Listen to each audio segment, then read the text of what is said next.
له ومن يضلل فلا هادي له ونشهد أن لا إله إلا الله وحده لا شريك له ونشهد أن سيدنا ونبينا وحبيبنا ومولانا محمدا عبده ورسوله صلى الله عليه وآله وسلم الذي أرسله بالحق بشيرا ونذيرا وداعيا إلى الله بإذنه وسراجا منيرا.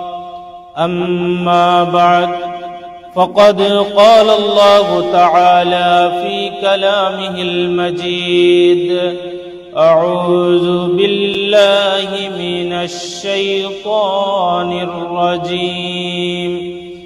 بسم الله الرحمن الرحيم.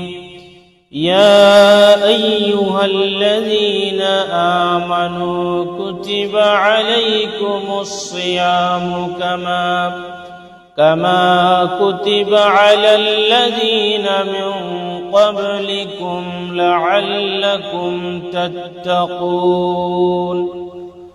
إن الله وملائكته يصلون على النبي يا أيها الذين آمنوا صلوا عليه وسلموا تسليما.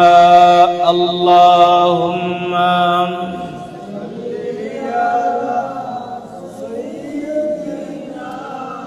مولانا محمد وعلى آل سيدنا.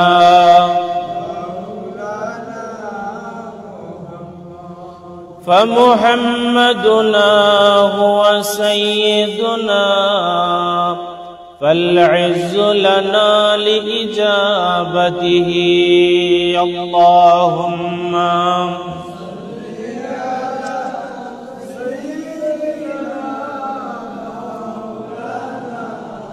محمد وعلى آل سيدنا.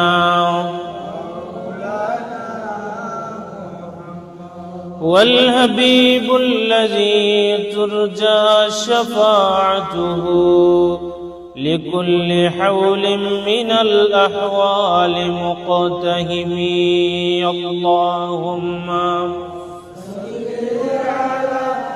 سيدنا مولانا محمد وعلى آل سيدنا.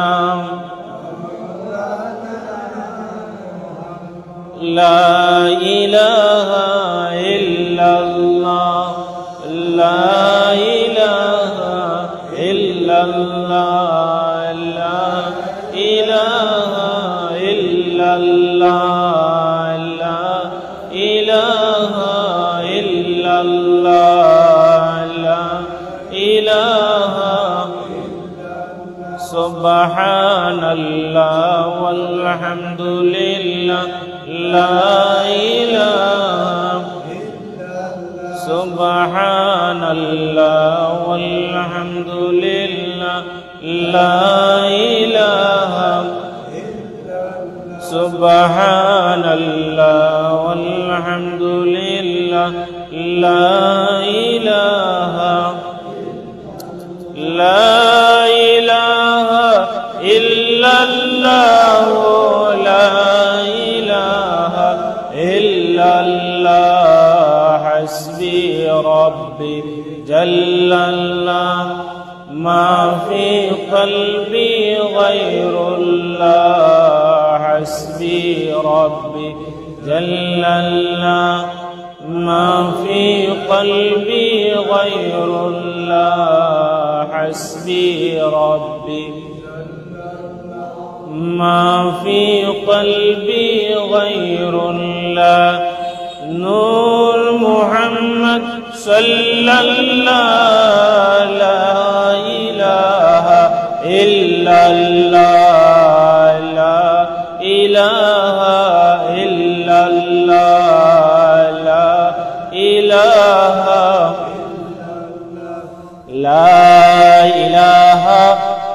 ইল্লাল্লাহু মুহাম্মাদুর রাসূলুল্লাহ সাল্লাল্লাহু আলাইহি ওয়াসাল্লাম। সম্মানিত উপস্থিতি, সম্মানিত সুধীমণ্ডলী, মীরের বাড়ি ইসলামী যুব সংঘের উদ্যোগে আয়োজিত আজকের 13তম বার্ষিক ওয়াজ ও দোয়ার মাহফিলের সম্মানিত সভাপতি, পৌরসভা স্কুলের সাবেক প্রধান, স্বনামধন্য প্রধান শিক্ষক মহোদয়, উপস্থিত এলাকার মুরব্বিয়ানে কেরাম, নওজোয়ান ভাইরা, ছোট্ট শিশু বন্ধুরা, পর্দার অন্তরালে অবস্থানরত আমার মা ও বোনেরা, মহান আল্লাহ রাব্বুল আলামিনের দরবারে আমরা শুকরিয়া আদায় করছি যে আল্লাহ রাব্বুল আলামিন আমাকে আপনাকে আজকে রজব মাসের একেবারে শেষ লগ্নে আল্লাহ রাব্বুল আলামিন এই মহতী রজনীতে আমাদেরকে একত্রিত করেছেন। আমরা সকলে আল্লাহ রাব্বুল আলামিনের দরবারে প্রাণ খুলে শুকরিয়া আদায় করে বলছি আলহামদুলিল্লাহ। লক্ষ কোটি দুরুদ এবং সালামের হাদিয়া প্রেরণ করছি রাহমাতুল লিল আলামিন, শাফিউল মুজনবিন, সাইয়্যিদুস সাকালাইন, নবিয়ুল হারামাইন, ইমামুল কিবলাতাইন, জাদ্দুল হাসান ওয়াল হুসাইন, মাওলানা হাবিবিনা সাইয়্যিদিনা মুহাম্মাদুর রাসূলুল্লাহ সাল্লাল্লাহু আলাইহি ওয়াসাল্লামের পবিত্র জান্নাতি কদম মুবারকে। সম্মানিত এলাকাবাসী, সম্মানিত সুধীমণ্ডলী, আমাদের আজকের এই মাহফিলের জন্য অত্যন্ত চমৎকার এবং সুন্দর প্যান্ডেলের ব্যবস্থা করা হয়েছিল এবং বিকাল থেকে নিয়ে কিছুক্ষণ পূর্ব পর্যন্ত মাহফিলে আলোচনা চলছিল। আমরা শুকরিয়া আদায় করে বলছি আলহামদুলিল্লাহ। বৈরী আবহাওয়া থাকার কারণে বিশেষ করে যেটা আমরা বলবো যে আল্লাহ রাব্বুল আলামিনের যতক্ষণ পর্যন্ত মনসা ছিল সেখানে আমাদের মাহফিল হয়েছে, আল্লাহ রাব্বুল আলামিনের রায় হয়েছে, এখন আমরা এখানে চলে এসেছি। সুতরাং এটা কোনো দোষের বিষয় নয়। আল্লাহর হাবিব সাল্লাল্লাহু আলাইহি ওয়াসাল্লাম ইরশাদ করছেন, আল্লাহ রাব্বুল আলামিন যদি কোনো মানুষের উপর সন্তুষ্ট হন তখন তার ঘরে একজন কন্যা সন্তান দান করেন। আল্লাহ রাব্বুল আলামিন আরো যদি সন্তুষ্ট হন তাহলে তার ঘরে আল্লাহ রাব্বুল আলামিন মেহমান পাঠান। আর আল্লাহ রাব্বুল আলামিন যদি আরো সন্তুষ্ট হন তাহলে বৃষ্টি বর্ষণ করেন। সুবহানাল্লাহ। তাহলে আমরা বলতে পারবো, আমরা এটা বলি যে আল্লাহ রাব্বুল আলামিনের এটা রহমতের বাড়ি দ্বারা আমাদের উপর বর্ষিত হচ্ছে। আল্লাহ রাব্বুল আলামিনের এই রায়ের উপর আমরা সবাই সন্তুষ্ট, আমরা সবাই উচ্চ আওয়াজে বলছি আলহামদুলিল্লাহ। আর কিছুক্ষণ পর্যন্ত মাহফিল চলবে। আমার পূর্বে অত্যন্ত সুন্দর সুন্দর আলোচনা হয়েছে, চমৎকার আলোচনা হয়েছে। আমার পরেও আপনাদের পরবর্তী আলোচক যারা অত্যন্ত চমৎকার আলোচনা করবেন, চমৎকার বক্তব্য আপনাদের সামনে উপস্থাপন করবেন। তার মধ্যবর্তী সময় আপনাদের এই প্যান্ডেলের আয়োজনের কিছু অংশ এখানে আনতে যেই সময়টুকু ব্যয় হচ্ছে, এই সময়টুকু আপনাদের সামনে আপনাদের দেয়া নির্ধারিত বিষয়ের উপর দুই একটা কথা বলার চেষ্টা করব। ওয়ামা তৌফিকি ইল্লা বিল্লাহ, রব্বি জিদনি ইলমা, রব্বি ইশরাহ লি সাদরি ওয়া ইয়াসসির লি আমরি ওয়াহলুল উকদাতাম মিন লিসানি ইয়াফকাহু কওলি। সম্মানিত মুসাল্লিয়ানে কেরাম, আপনাদের সাথে আমার নতুন কোনো পরিচয় নয়।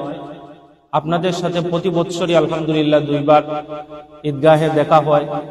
আপনাদের সাথে আন্তরিক একটা সম্পর্ক থাকার কারণে, দিলি মহব্বত থাকার কারণে, আপনাদের এই কিঞ্চিত পরিমাণ ভালোবাসা আপনাদের অন্তরে আল্লাহ রাব্বুল আলামিন জায়গা করে দিয়েছেন। এই জন্য আমি আল্লাহ রাব্বুল আলামিনের দরবারে শুকরিয়া আদায় করে বলছি আলহামদুলিল্লাহ। সম্মানিত উপস্থিতি, আর কয়েকটা দিন অতিবাহিত হলেই আমাদের সামনে আসবে রহমত, বরকত, নাজাতের পয়গাম নিয়ে যেই মাস, এই মাসের নাম হচ্ছে রমজানুল মুবারক মাস। আল্লাহ রাব্বুল আলামিন কুরআনুল কারীমের মধ্যে ইরশাদ করছেন, হে ঈমানদারগণ, তোমাদের উপর রোজা ফরজ করে দেওয়া হয়েছে যেভাবে তোমাদের পূর্ববর্তীদের উপরও রোজা ফরজ করে দেওয়া হয়েছিল। আর এর মূল উদ্দেশ্য হচ্ছে যাতে তোমরা মুত্তাকি হতে পারো, যাতে তোমরা আল্লাহ ভীরু হতে পারো, যাতে তোমরা খোদা ভীরু হতে পারো। রাসূল করিম সাল্লাল্লাহু আলাইহি ওয়াসাল্লাম রমজানুল মুবারক আসার 2 মাস আগ থেকে রমজানুল মুবারকের প্রস্তুতি গ্রহণ করতেন। কিভাবে? হাদিস শরীফের মধ্যে এসেছে আল্লাহর হাবিব সাল্লাল্লাহু আলাইহি ওয়াসাল্লাম দোয়া করতেন, আল্লাহুম্মা বারিক লানা ফি রজব ওয়া শাবান ওয়া বাল্লিগনা রমাদান। আল্লাহ তুমি আমাকে রজব শাবানের বরকত দান করো, রমজান পাওয়ার তৌফিক দান করো। আমরা যারা এখানে উপস্থিত রয়েছি, যতটুকু পর্যন্ত আমাদের মাইকের আওয়াজ যাচ্ছে, আমাদেরও সেটা একেবারে মনের ঐকান্তিক কামনা, আল্লাহ যেন আমাদেরকে রজব এবং শাবানের বরকত দান করেন, রমজান পাওয়ার তৌফিক যেন আমাদের দান করেন। আমরা সবাই বলি আমিন। হায়াত অল্প থাকলেও আল্লাহ রাব্বুল আলামিন যেন হায়াতের মধ্যে বরকত দান করে, রমজান পাওয়ার তৌফিক আমাদেরকে নসিব করেন। আমরা সবাই বলি আমিন। সম্মানিত মুসল্লিয়ানে কাম, আল্লাহর হাবিব সাল্লাল্লাহু আলাইহি ওয়াসাল্লাম ইরশাদ করছেন, যেহেতু রমজানের ফজিলত সম্পর্কে আলোচনা করার কথা বলা হয়েছে, এই আলোচনাটা অনেক বিশাল আলোচনা, অনেক লম্বা আলোচনা।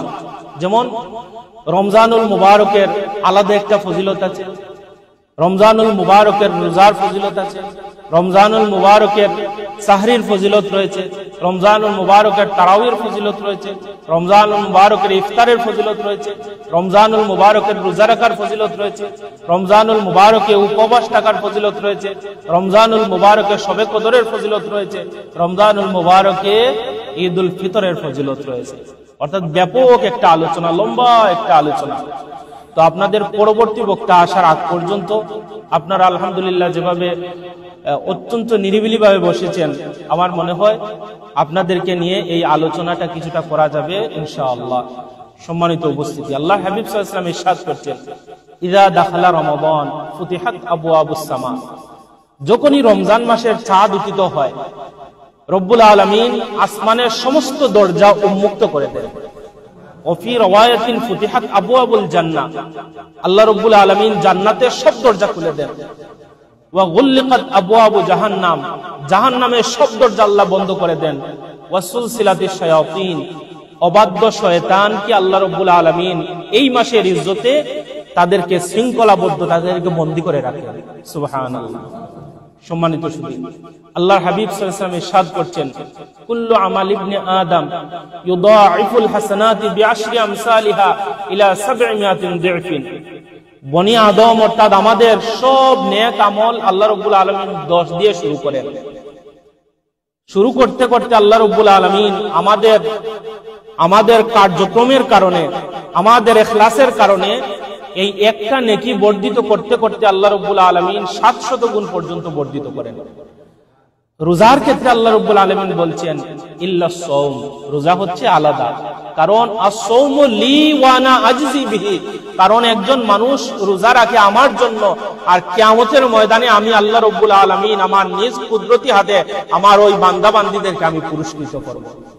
সুবহানাল্লাহ। এই জন্য রমজান মাসে যখন আমরা একটা ফরজ আমল করব, রব্বুল আলামিন আমাদের নামায় আমলনামার মধ্যে 70টা ফরজের সওয়াব দান করে দিবেন।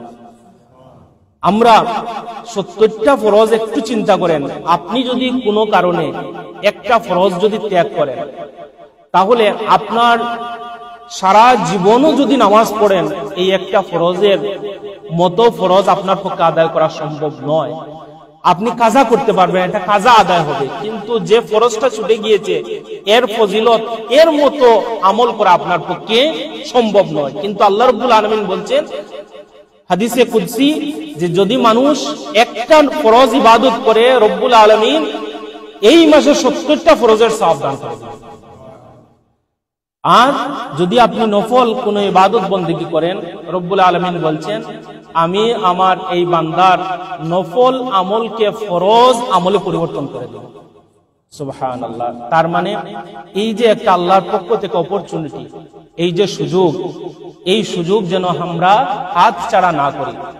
এই সুযোগটা যেন আমাদের ভুলের কারণে, আমাদের অজ্ঞতার কারণে এই সুযোগ থেকে যেন আমরা বঞ্চিত না হই। সম্মানিত মুসল্লিয়ানে کرام, এই জন্য এই মাসের পূর্ব প্রস্তুতির জন্য আমরা একটু যদি ধারাবাহিক যদি আলোচনা করতে চাই, তাহলে আমরা এটা বলবো, আল্লাহর হাবিব সাল্লাল্লাহু আলাইহি ওয়াসাল্লাম ইরশাদ করছেন, আতিয়াবু ইনদাল্লাহি রিহুম মিনাল মিশক। এই রোজাদারদের ফজিলত এত বেশি, আল্লাহর হাবিব সাল্লাল্লাহু আলাইহি ওয়াসাল্লাম ইরশাদ করছেন রোজাদারের মুখের যে গন্ধ যেটা বের হয়, এটা আল্লাহ রাব্বুল আলামিনের কাছে মেশকো আম্বরের চাইতে আরো বেশি সুঘ্রাণ। আলহামদুলিল্লাহ। একজন রোজাদার লিসাইমে ফারহাতান, একজন রোজাদারের জন্য আল্লাহ রাব্বুল আলামিনের পক্ষ থেকে দুইটা খুশি। ফারহাতুন ইনদা ফিতরিহি, একটা খুশি হচ্ছে যখন সারাদিন উপবাস থাকার পর ওই মানুষটা ইফতার করার জন্য বসে, ওই সময় যে আনন্দটা আসে, এই আনন্দটা রব্বুল আলামিনের পক্ষ থেকে আসে। আর ওয়া ফারহাতুন ইনদা লিকা রাব্বিহি, আর দুই নম্বর খুশি হচ্ছে কিয়ামতের ময়দানে আল্লাহ রাব্বুল আলামিন ওই বান্দা বান্দীদেরকে যখন পুরস্কৃত করবেন, এই পুরস্কারটা হচ্ছে তার দ্বিতীয় শান্তি। সুবহানাল্লাহ, দ্বিতীয় খুশি। একজন মানুষকে আল্লাহ রাব্বুল আলামিন যদি নিজে পুরস্কৃত করেন, একজন মানুষকে যদি আল্লাহ রাব্বুল আলামিন পুরস্কার দেন, তাহলে এই পুরস্কারের ফজিলত কতটুকু হতে পারে সম্মানিত মুসল্লিয়ানে কেরাম, সম্মানিত সুধী। এই জন্য আল্লাহ রাব্বুল আলামিন কুরআনুল কারীমের মধ্যে ইরশাদ করছেন, ইন্নামা ইউওয়াফাস সাবিরুনা আজরাহুম বিগাইরি হিসাব। একজন মানুষ যদি ধৈর্য ধারণ করে, তাহলে আল্লাহ রাব্বুল আলামিন তাকে অগণিত পুরস্কার দান করবেন। আমরা যত ইবাদত বন্দেগী করি, নামাজ পড়ি, রোজা রাখি, হজ করি, যাকাত দেই, সব আমলের মধ্যে সবর রয়েছে। কিন্তু রোজা এমন একটা ইবাদত, এই ইবাদতের মধ্যে রব্বুল আলামিন যেই পরিমাণ সবর দান করেছেন, অন্য কোন ইবাদতের মধ্যে সেই পরিমাণ সবর নাই। এই পরিমাণ সবর, অর্থাৎ মানুষের মধ্যে যদি সবর না থাকে, মানুষের মধ্যে যদি ধৈর্য না থাকে, তাহলে ওই মানুষের পক্ষে রোজা রাখা সম্ভব নয়। সুতরাং এই রোজাটা হচ্ছে সবরের সবচেয়ে বড় উদাহরণ। আল্লাহর হাবিব সাল্লাল্লাহু আলাইহি ওয়াসাল্লাম ইরশাদ করছেন, আস-সালাতু ইলাস সালাম, এক নামাজ থেকে আরেক নামাজ, ওয়াল জুমাতু ইলাল জুমা, এক জুমাবার থেকে অপর জুমাবার পর্যন্ত, ওয়া রমাদানু ইলা রমাদান, এক রমজানুল মুবারক থেকে অপর রমজানুল মুবারক পর্যন্ত।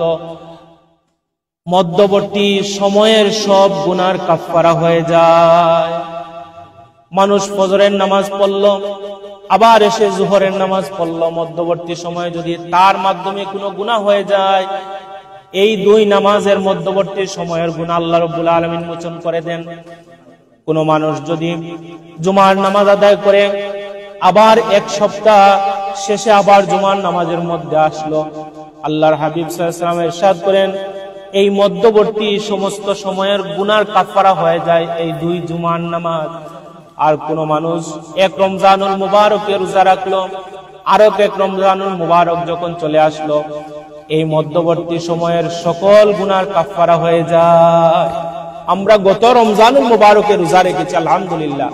এবারও যখন আমরা রোজা রাখবো, এই পুরো একটা বছরের গুনাহ আল্লাহ রাব্বুল আলামিন আমাদের নামায় আমলনামা থেকে ধুয়ে মুছে পরিষ্কার করে দেন। সুবহানাল্লাহ। সম্মানিত সুধী, আল্লাহর হাবিব সাল্লাল্লাহু আলাইহি ওয়াসাল্লাম ইরশাদ করেন, মান সামা ইয়াওমান, আমরা সবাই দুরূদ শরীফ পড়ি, আল্লাহুম্মা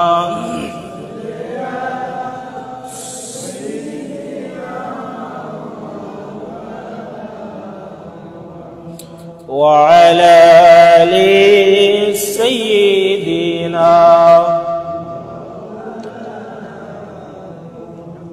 اللهم صل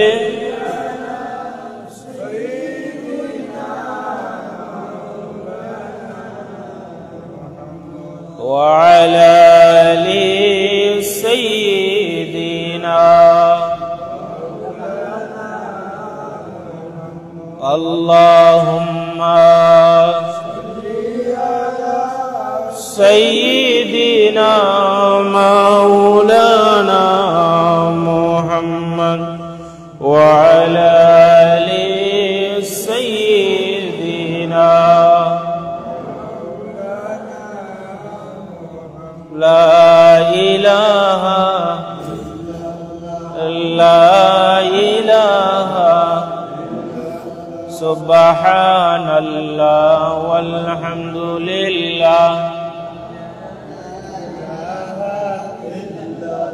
سبحان الله والحمد لله সুবহানাল্লাহ ওয়ালহামদুলিল্লাহ লা ইলাহা সুবহানাল্লাহ ওয়ালহামদুলিল্লাহ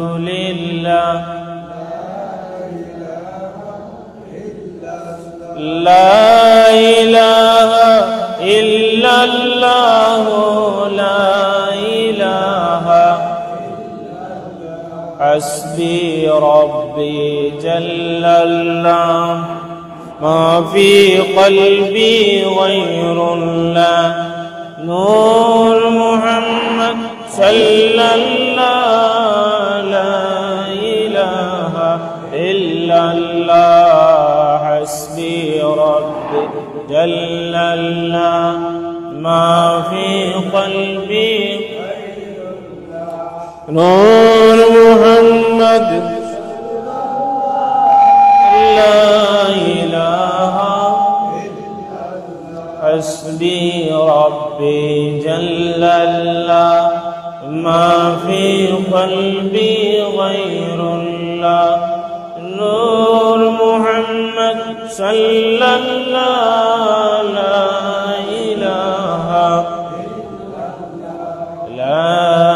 ইলাহা ইল্লাল্লাহ মুহাম্মাদুর রাসূলুল্লাহ। সম্মানিত এলাকাবাসী, আলহামদুলিল্লাহ আমাদের ওয়াজ মাহফিলের মাইকের কানেকশন হয়ে গিয়েছে। আপনারা যারা বাইরে রয়েছেন আপনারা সবাই মেহরবানি করে মসজিদে চলে আসুন। আমাদের বাকি মাহফিল মসজিদে সমাপ্ত হবে ইনশাআল্লাহ।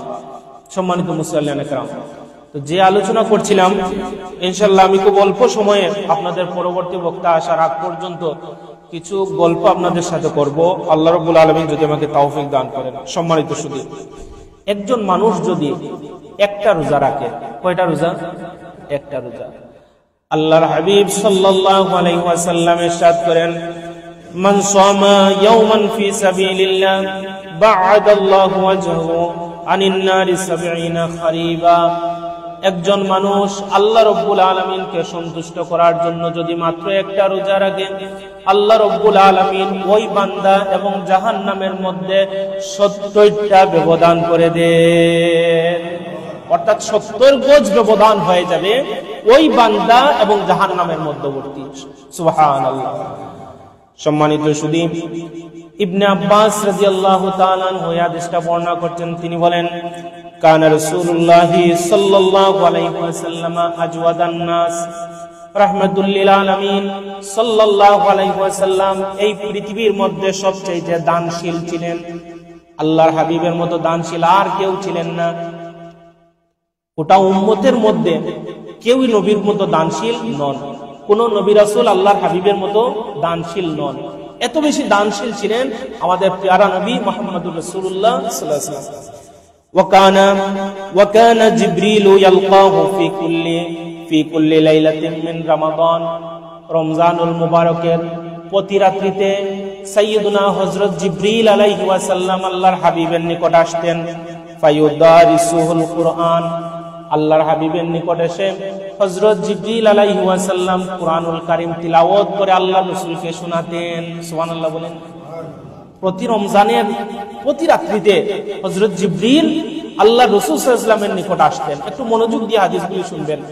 আল্লাহর হাবিবের নিকট প্রতি রমজানুল মুবারকে কে আসতেন? একটু হযরত জিবরিল আলাইহিস সালাম এসে কি করতেন? কুরআন তিলাওয়াত করে আল্লাহর রাসূল সাল্লাল্লাহু আলাইহি ওয়াসাল্লামকে শোনাতেন।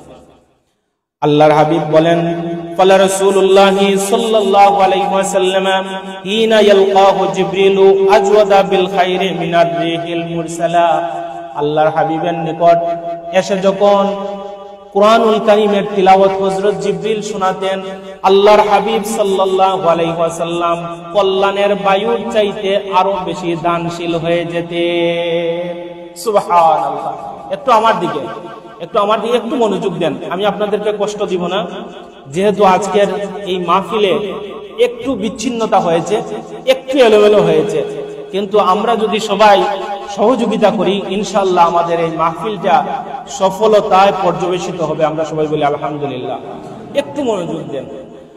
হযরত জিবরিল যখন আল্লাহর রাসূল সাল্লাল্লাহু আলাইহি ওয়াসাল্লামের নিকট এসে দেখা করতেন, কুরআন তিলাওয়াত যখন আল্লাহ রসুলকে শোনাতেন। আল্লাহ রসুল সাল্লাল্লাহু আলাইহি ওয়াসাল্লাম এমনিতেই তো দানশীল ছিলেন, কিন্তু আল্লাহ রসুল কোরআন তিলাওয়াত শুনে আরো বেশি দানশীল হয়ে যেতেন। তার মানে রমজানুল মুবারকে আমাদের দানের পরিমাণ কম হবে না বেশি হবে? বেশি হবে। কারণ আমার নবী এত বড় দানশীল নবী, হযরত জিবরিল যখন কোরআনুল কারীম তিলাওয়াত শোনাতেন তখন আমার নবী আরো বেশি দানশীল হয়ে যেতেন। আমার নবী সাল্লাল্লাহু আলাইহি ওয়াসাল্লামের দানশীলের একটা উদাহরণ আপনারা শুনুন। হযরত সাদ রাদিয়াল্লাহু তাআলা আনহু এই হাদিসটা বর্ণনা করছেন। আল্লাহর হাবিব সাল্লাল্লাহু আলাইহি ওয়াসাল্লাম একদিন মজলিসের মধ্যে বসা, সাহাবায়ে কেরাম আল্লাহর রাসূল সাল্লাল্লাহু আলাইহি ওয়াসাল্লামের সামনে। ওই সময় একজন মহিলা আল্লাহর রাসূল সাল্লাল্লাহু আলাইহি ওয়াসাল্লামকে কারুকার্য, একটা চাদরের মধ্যে কারুকার্য করে দীর্ঘদিন এই চাদরটা তৈরি করে আল্লাহর হাবিব সাল্লাল্লাহু আলাইহি ওয়াসাল্লামের নিকট নিয়ে আসলো। এসে আল্লাহর হাবিবকে বলল, ইয়া রাসূলুল্লাহ, ইয়া হাবিবাল্লাহ, এই চাদর আমি আপনার জন্য এনেছি, আপনি এই উপহার গ্রহণ করুন।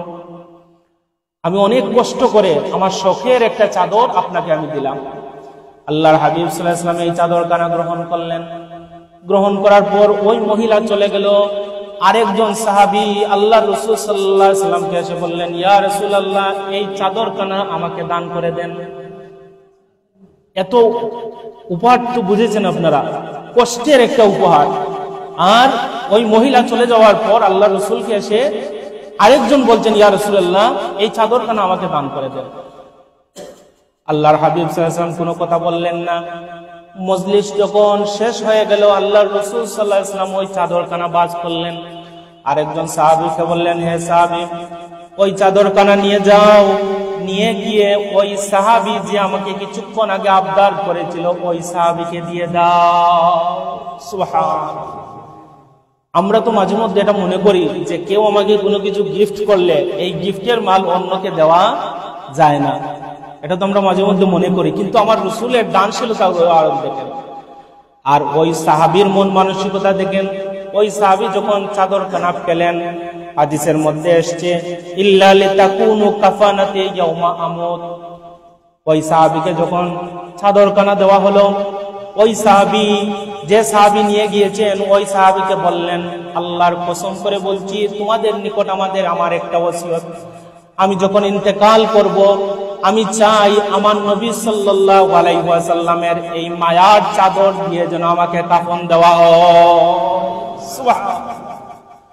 তারপর সাহাবী হযরত সাহাল রাদিয়াল্লাহু তাআলা আনহু বলেন, ফাকানাত কাফানুহু।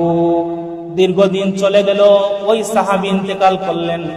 আমরা দেখলাম আল্লাহর রাসূল সাল্লাল্লাহু আলাইহি ওয়াসাল্লাম প্রদত্ত ওই চাদর মুবারক দিয়ে ওই সাহাবীকে কাফন দেওয়া হয়েছিল। তাহলে রমজানুল মুবারকে আমাদের দানশীলতার পরিমাণ বাড়ানো দরকার কি দরকার নয়? দানশীলতা বাড়ানো দরকার। কেন আমরা বাড়াবো না? আল্লাহ রাব্বুল আলামিন এই গোটা মাসকে বরকতময় করে দিয়েছেন, তার তো অনেক কারণ রয়েছে। তার মধ্যে সবচেয়ে বড় কারণ আল্লাহ রাব্বুল আলামিন বলছেন, শাহরু রমাদানাল্লাযী উনজিলা ফীহিল কুরআন, আমি কুরআনুল কারীম নাজিল করলাম আর এই মাসকে আমি সম্মানিত করে দিলাম। অর্থাৎ কুরআনুল কারীম আল্লাহর পক্ষ থেকে নাজিলকৃত এমন একটা কিতাব, এই কিতাবের কাছে যে আসে তার সম্মান বেড়ে যায়, যে তিলাওয়াত করে তার সম্মান বেড়ে যায়, যে তিলাওয়াত শুনে তার সম্মান বেড়ে যায়। সুবহানাল্লাহ, তাতে কোনো সন্দেহ নেই। এই জন্য কোরআন তেলাওয়াত যদি না পারেন, কোরআন তেলাওয়াত শুনবেন। একেবারেও যদি না পারেন, আপনার কর্ণকুহরে যদি কোরআনুল কারীমের তেলাওয়াত না যায়, কানে না শুনেন, কোরআন আপনি হাত দিয়ে আপনি কোরআনকে স্পর্শ করবেন ওযু করে, এইরকম মহব্বত যদি আপনার থাকে, আপনার সম্মান খোদার কসম দুনিয়ায়ও বাড়াবেন, আখিরাতেও বাড়াবেন। কিভাবে বাড়াবেন? যদি দুনিয়াতে কিঞ্চিত পরিমাণ, বড় অবদান আপনাকে বলছি না, কিঞ্চিত পরিমাণ যদি আল্লাহর কালামের সাথে মহব্বত রাখেন, বিশ্বাস রাখবেন, ইয়াকিন রাখবেন, আল্লাহ রাব্বুল আলামিন আপনাকে মৃত্যুর আগে জিল্লতির জীবন দিবেন না। সুবহানাল্লাহ, কোনদিন জিল্লতের জীবন দিবেন না, কারণ আপনার সম্পর্ক কিঞ্চিত পরিমাণ হলেও কোরআনের সাথে আছে। আর কোরআনের সাথে যদি বিদ্বেষ পোষণ করেন, কিঞ্চিত পরিমাণ বিদ্বেষ পোষণ করেন, তাহলে এর পরিণামটা অনেক ভয়াবহ হয়ে যায়। কি মাস, আরো তো মাস আছে, কিন্তু এই মাসকে সম্মানিত করলেন শুধু আল্লাহ কোরআনের কারণে। কিসের কারণে? শাহরু রমাদান আল্লাযী উনজিলা ফীহিল কুরআন। আল্লাহ রাব্বুল আলামিন সাইয়্যিদুনা হযরত মূসা আলাইহিস সালামকে মুজিজা দান করেছিলেন। তাকে আল্লাহ রাব্বুল আলামিন একটা লাঠি দান করেছিলেন। সাইয়্যিদুনা হযরত মূসা আলাইহিস সালাম লাঠির মধ্যে যখন হাত দিতেন, লাঠিটা সাপ হয়ে যেত। সুবহানাল্লাহ। সেই সময় জাদুবিদ্যা বেশি ছিল, সাপ হয়ে যেত। জাদু করতে সব জাদু ওই লাঠি বক্ষণ করে ফেলতো, সাপ হয়ে বক্ষণ করে ফেলতো। সাইয়্যিদুনা হযরত মূসা আলাইহিস সালাম ইন্তেকাল করলেন। ওনার লাঠি আজও মিশরের জাদুঘরের মধ্যে রয়েছে। কিয়ামত পর্যন্ত যদি কোনো মানুষ এই লাঠির মধ্যে হাত দেয়, তাহলে এই লাঠিটা আর কোনোদিন সাপ হবে না। সাপ হবে? সাপ হওয়ার সুযোগ নেই। তার মানে মূসা আলাইহিস সালাম ইন্তেকাল করেছেন, মুজিজা শেষ। সাইয়্যিদুনা হযরত ঈসা আলাইহিস সালামের মুজিজা ছিল, তিনি যদি কোনো জন্মান্ধ ব্যক্তির মাথার মধ্যে হাত বুলিয়ে দিতেন, চোখের মধ্যে হাত বুলিয়ে দিতেন, আল্লাহ রাব্বুল আলামিন ভালো করে দিতেন। সাইয়্যিদুনা হযরত ঈসা আলাইহিস সালাম যদি কোনো কবরের পাশে দাঁড়িয়ে কুম বিইজনিল্লাহ বলতেন, শতবর্ষী যদিও কবর হোক না কেন, নাম ধরে ডাক দেওয়ার সাথে সাথে ওই ব্যক্তি আল্লাহর হুকুমে দাঁড়িয়ে যেত, জীবিত হয়ে যেত। মূসা আলাইহিস সালাম নাই, মুজিজাও নাই। হযরত দাউদ আলাইহিস সালামকে এমন মুজিজা আল্লাহ দিয়েছিলেন, উনি যদি লোহার মধ্যে হাত দিতেন, লোহা গলে যেত। সুবহানাল্লাহ। এখন যদি কেউ লোহার মধ্যে হাত দেয়, লোহা আর গলবে না। নবীও চলে গেছেন, মুজিজাও চলে গেছে। কিন্তু আমার নবী রাহমাতুল লিল আলামিন সাল্লাল্লাহু আলাইহি ওয়াসাল্লামকে আল্লাহ রাব্বুল আলামিন কুরআন নামক এমন একটা মুজিজা দান করলেন। আমার নবী সাল্লাল্লাহু আলাইহি ওয়াসাল্লাম হায়াতুন নবী, জিন্দা নবী হিসেবে রওজায়ে আতহারে শুয়ে আছেন, কিন্তু তার মুজিজা এখনো পর্যন্ত জীবিত। সুবহানাল্লাহ। আপনি আপনার জীবনে 25 বছর হয়েছে, 30 বছর হয়েছে, 55 বছর, 60 বছর হয়েছে, একবার হিসাব করেন আপনি আপনার জীবনে কুরআনুল কারীমের সূরা ফাতিহা কতবার তেলাওয়াত করেছেন? একবার বুকে হাত দিয়ে বলেন, আমার একবার মনে চেয়েছে আজকের নামাজে যেন আমি সূরা ফাতিহা তেলাওয়াত না করি, এমন কি ইচ্ছা হয়েছে আপনার? এটাই হচ্ছে কুরআনুল কারীমের মুজিজা। আপনার সারা জীবন যদি কুরআনুল কারীমের সূরা ফাতিহা তেলাওয়াত করেন, সূরা ইখলাস তেলাওয়াত করেন, সূরা কাউসার তেলাওয়াত করেন, যেই সূরা তেলাওয়াত করেন না কেন, আপনার মাধুর্যতা আপনার ফুরাবে না। আপনি আমার কণ্ঠ থেকে কোরআন তেলাওয়াত শুনেন, একরকম স্বাদ পাবেন। আরেকজনের কাছ থেকে ওই সূরা তেলাওয়াত শুনেন, আরেক রকমের স্বাদ পাবেন। ওই সূরা, ওই আয়াত আরেকজনের কাছ থেকে শুনেন, আরেক রকম স্বাদ আপনি পাবেন। এই যে মজা, এই যে স্বাদ, আল্লাহর হাবিব সাল্লাল্লাহু আলাইহি ওয়াসাল্লামের এই যে জীবন্ত মুজিজা, এই জীবন্ত মুজিজা নাজিলের মাস হচ্ছে রমজানুল মুবারক। আওয়াজ দিয়ে বলেন আল্লাহু আকবার। সম্মানিত সুধী, আমার নবী সাল্লাল্লাহু আলাইহি ওয়াসাল্লামের সহধর্মিনী আম্মা জান আয়েশা সিদ্দিকাকে এসে সাহাবায়ে কেরামরা বললেন, আম্মা জান বলুন তো আল্লাহর হাবিব সাল্লাল্লাহু আলাইহি ওয়াসাল্লামের চরিত্র কি রকম, ব্যবহার কি রকম, আখলাক কি রকম? আম্মা জান আয়েশা সিদ্দিকা বললেন না, আমার স্বামী সাইয়্যিদুনা মুহাম্মদ মুস্তাফা সাল্লাল্লাহু আলাইহি ওয়াসাল্লামের চরিত্র ভালো, এটা না বলে সাহাবায়ে কেরামদেরকে বললেন, হে সাহাবীরা, আফালা তাকরাউল কুরআন, তোমরা কি কুরআনুল কারীম তিলাওয়াত করো না? সাহাবায়ে কেরামরা বললেন, আমরা তো কুরআন তিলাওয়াত করি। আম্মা জান জবাব দিলেন, কানা খুলুকুন নবী সাল্লাল্লাহু আলাইহি ওয়াসাল্লাম, এই গোটা কুরআন হচ্ছে রাহমাতুল লিল আলামিনের চরিত্র। অর্থাৎ কোরআনে বর্ণিত যা রয়েছে, জীবন্ত কোরআন যিনি হচ্ছেন, তিনি হচ্ছেন মুহাম্মাদুর রাসূলুল্লাহ সাল্লাল্লাহু আলাইহি ওয়াসাল্লাম। আমার নবী হচ্ছেন জীবন্ত কোরআন। সুবহানাল্লাহ। আমার নবীর কুরআনুল কারীমের প্রতি আমার নবীর কতটুকু আকর্ষণ ছিল একটু শুনেন। কোরআন নাজিলের মাসে আমাদের এই শিক্ষাটা যদি না হয়, এই উপলব্ধি যদি আমাদের না হয়, তাহলে আমাদের মতো হতভাগা মানুষ, নিমক হারাম মানুষ আর কেউ নাই।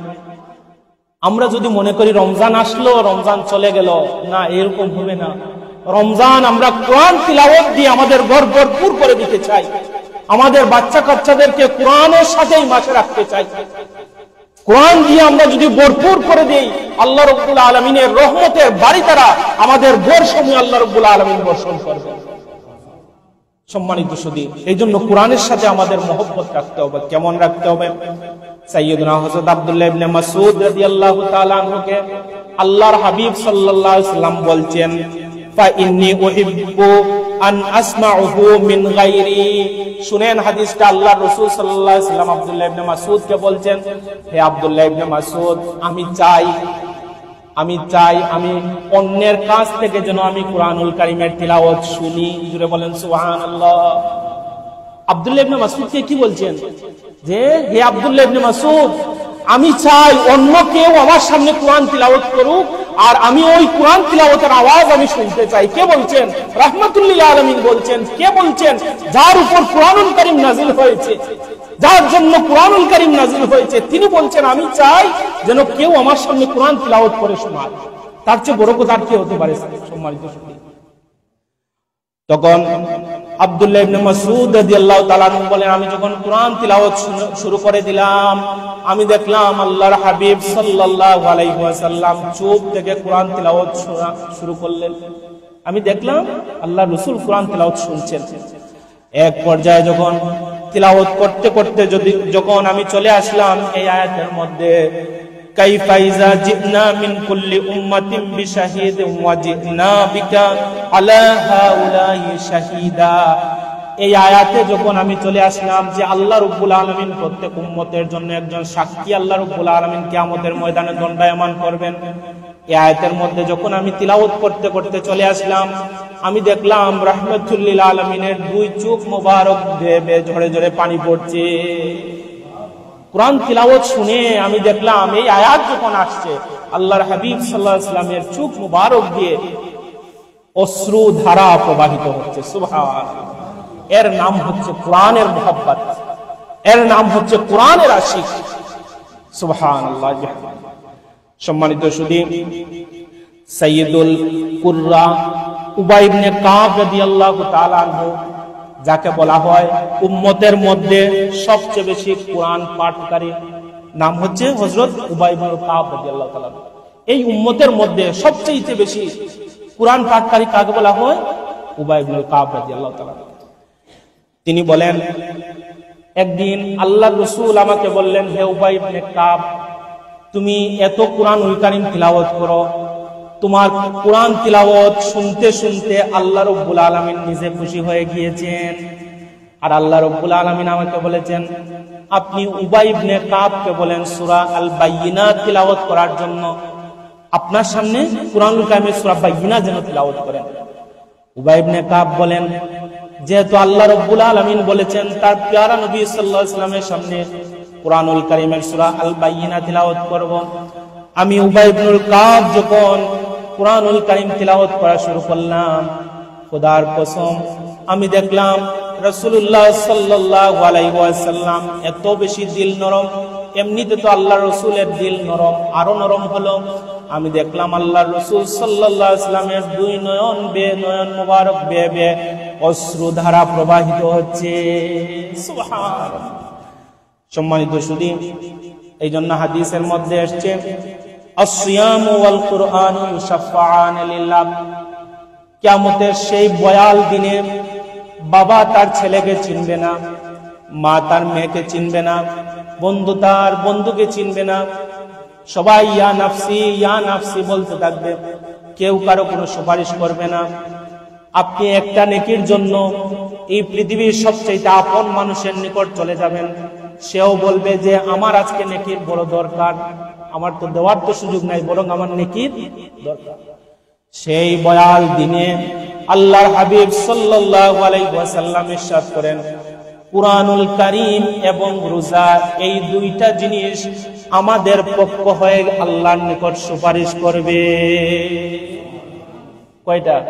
দুইটা। ওয়াল কুরআন, এটা হচ্ছে কুরআন, ওয়াস সিয়াম এবং হচ্ছে রোজা।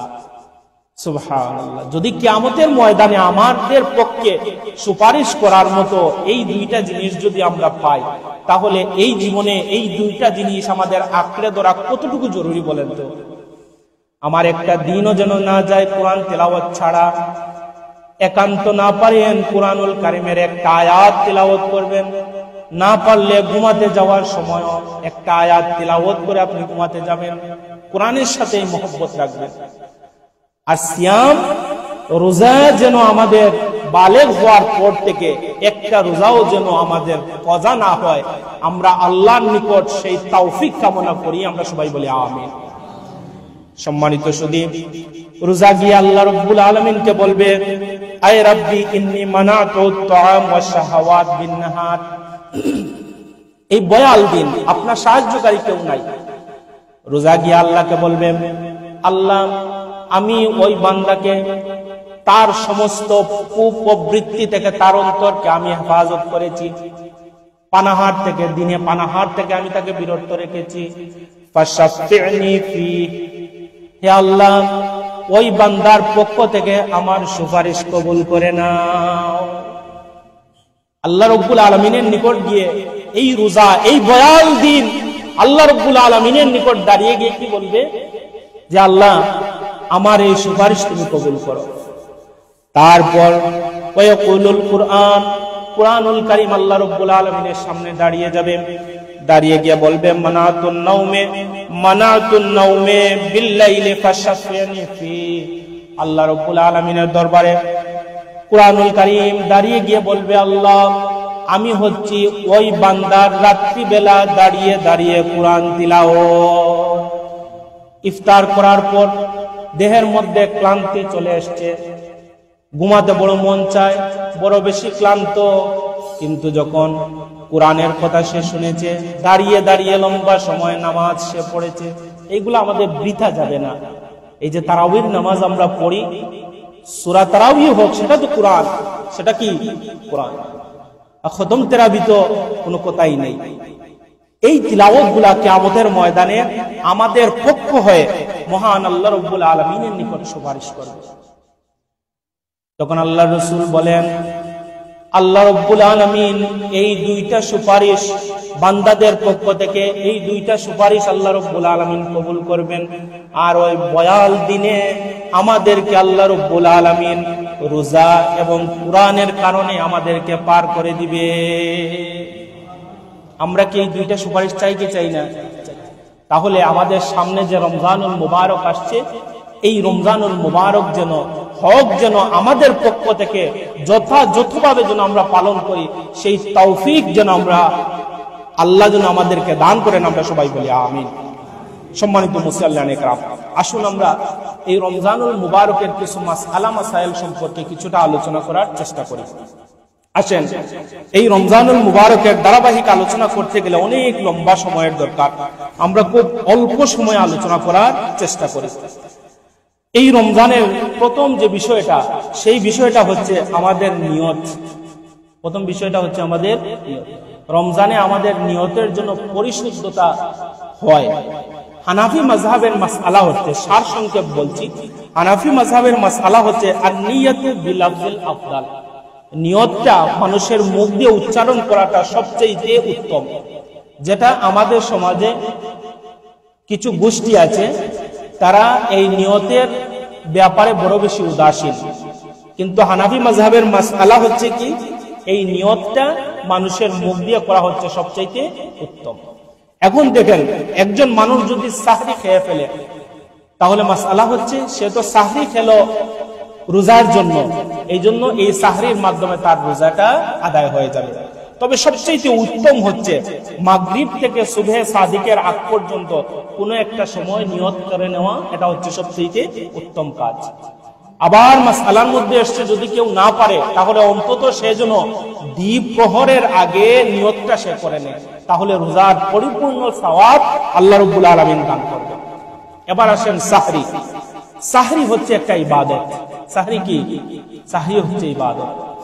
আল্লাহর হাবিব সাল্লাল্লাহু আলাইহি ওয়াসাল্লাম ইবনে মাজাহ হাদিসের মধ্যে ইরশাদ করছেন, তাসাহহারু ফাইন্না ফিস সাহুরে বারাকা। হে আমার উম্মতরা, তোমরা সাহরি খাও, কারণ আল্লাহ রাব্বুল আলামিন সাহরির মধ্যে বরকত ঢেলে দিয়েছে। সাহরির মধ্যে আল্লাহ তাআলা কি দিয়েছেন? বরকত ঢেলে দিয়েছেন। এই জন্য আমরা সাহরি খাবো। ইহুদি এবং খ্রিস্টানরা তারা উপবাস থাকে, তাদের এই উপবাস থাকা আর আমাদের রোজার মধ্যে একটা পার্থক্য। এই পার্থক্য হচ্ছে তারা উপবাস থাকে সাহরি না খেয়ে, আর আমাদের রোজার মধ্যে পার্থক্য হচ্ছে আমরা সাহরি খেয়ে আমরা রোজা রাখি। অর্থাৎ ইহুদি এবং খ্রিস্টানদের এই কালচারকে পৃথক করার জন্য আল্লাহ রাসূল সাল্লাল্লাহু আলাইহি ওয়াসাল্লাম এই সাহরির কথা বলেছেন। এখন এই সাহরি এই সুবহে সাদিক হওয়ার পূর্বে, মানে কাছাকাছি সময়ের পূর্বে খাওয়াটা হচ্ছে সুন্নাত। বুঝতে পেরেছেন? এই ক্ষেত্রে আমাদের যে মাসআলাটা মনে রাখতে হবে যে সাহরির সময় যখন হয়ে যাবে তখন যেন আমরা সাহরি খাওয়া বন্ধ করে দিই। সাহরি খাওয়ার সময় শেষ, আমরা বন্ধ করে দেব।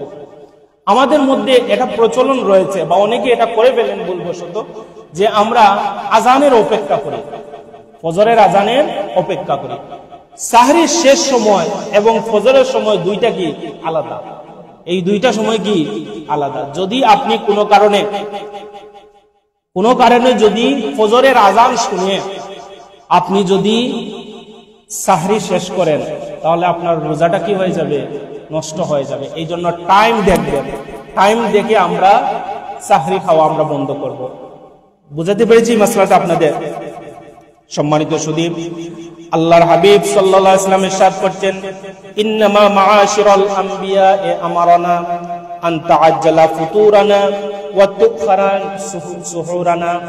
আল্লাহর হাবিব সাল্লাল্লাহু আলাইহি ওয়াসাল্লাম বলছেন, সমস্ত নবী আলাইহি ওয়াসাল্লামের কে আল্লাহ রাব্বুল আলামিন তাড়াতাড়ি ইফতার করার কথা বলেছেন এবং দেরি করে সাহরি খাওয়ার কথা বলেছেন। এখন যদি আপনি রাত 12টার সময় সাহরি করেন, তাহলে একটা আপনার খাওয়া হবে, কিন্তু সাহরির যে ফজিলত, এই ফজিলত থেকে আপনি কি হয়ে যাবেন? বঞ্চিত হয়ে যাবেন। রোজা হওয়া একটা, আদায় হওয়া একটা, আর রোজার ফজিলত পাওয়া অন্য জিনিস। আর কোনো কারণে যদি খেতে না পারেন, তাহলে সেক্ষেত্রে আপনার রোজা নষ্ট হবে না, রোজা হয়ে যাবে আপনার। আপনি সাহরি না খেয়ে আপনি কি করতে হবে? রোজা আপনাকে রাখতে হবে। সম্মানিত সুধী, তাহলে এই মাসআলাটা আমাদের অত্যন্ত গুরুত্বের সাথে এই মাসআলা আমাদের অনুধাবন করতে হবে। এবার আসেন ইফতার। ইফতারটাও আমাদের জন্য কি ইবাদত। আল্লাহর হাবিব সাল্লাল্লাহু আলাইহি ওয়াসাল্লাম ইরশাদ করতেন, লা ইয়াজালুন নাসু বিখাইরিন মা আজ্জালুল ফিতর। আল্লাহর হাবিব সাল্লাল্লাহু আলাইহি ওয়াসাল্লাম ইরশাদ করতেন, মানুষের উপর ততক্ষণ পর্যন্ত আল্লাহর পক্ষ থেকে রহমতের বাড়ি দ্বারা বর্ষিত হয়, যতক্ষণ পর্যন্ত মানুষ ইফতারের সময় হওয়ার সাথে সাথে ইফতার করে নেয়। তাড়াতাড়ি ইফতার করা মানে কি? অর্থাৎ ইফতারের সময় হয়ে গিয়েছে, আপনি সাথে সাথে ইফতার করে ফেললেন। এই কাজটা যদি করেন, তাহলে আপনার উপর আল্লাহর পক্ষ থেকে রহমতের বাড়ি দ্বারা বর্ষণ হবে। কিরকম বর্ষণ হবে? আল্লাহর হাবিব দুইটা খুশখবরির কথা বলেছেন। একটা হচ্ছে ইফতারের সময়, একটা কিয়ামতের সময়ের কথা। তার মানে ইফতারের সময় সারাদিন উপবাস থাকার পর যে খাবার আপনি ভক্ষণ করলেন, যে ইফতার আপনি করলেন, এই ইফতারের মধ্যে আল্লাহ রাব্বুল আলামিন সরাসরি তার কুদরতি বরকত ঢেলে দিয়েছে, যেটা আপনি অন্য খাবারের মধ্যে পাবেন না। অন্য খাবারের মধ্যে, অন্য সময়ের মধ্যে আপনি এমনিতেই যদি সারাদিন ক্লান্ত হয়ে খাবারে বসেন, তাহলে ইফতারের যে আনন্দ, এই আনন্দটা আপনি পাবেন। আল্লাহর হাবিব সাল্লাল্লাহু আলাইহি ওয়াসাল্লাম ইরশাদ করেন, কানা রাসূলুল্লাহ সাল্লাল্লাহু আলাইহি ওয়াসাল্লাম ইয়াফতুরু ক্বাবলা আন ইউসাল্লি আলা রুকাব। আল্লাহর হাবিব সাল্লাল্লাহু আলাইহি ওয়াসাল্লাম যখন ইফতার করতেন, তখন সদ্য তাজা পাকা একটা খেজুর দিয়ে আল্লাহ রাসূল সাল্লাল্লাহু আলাইহি ওয়াসাল্লাম ইফতার করতেন। ফাইল্লাম তাকুন রুতাবাত ফাতামিরাত।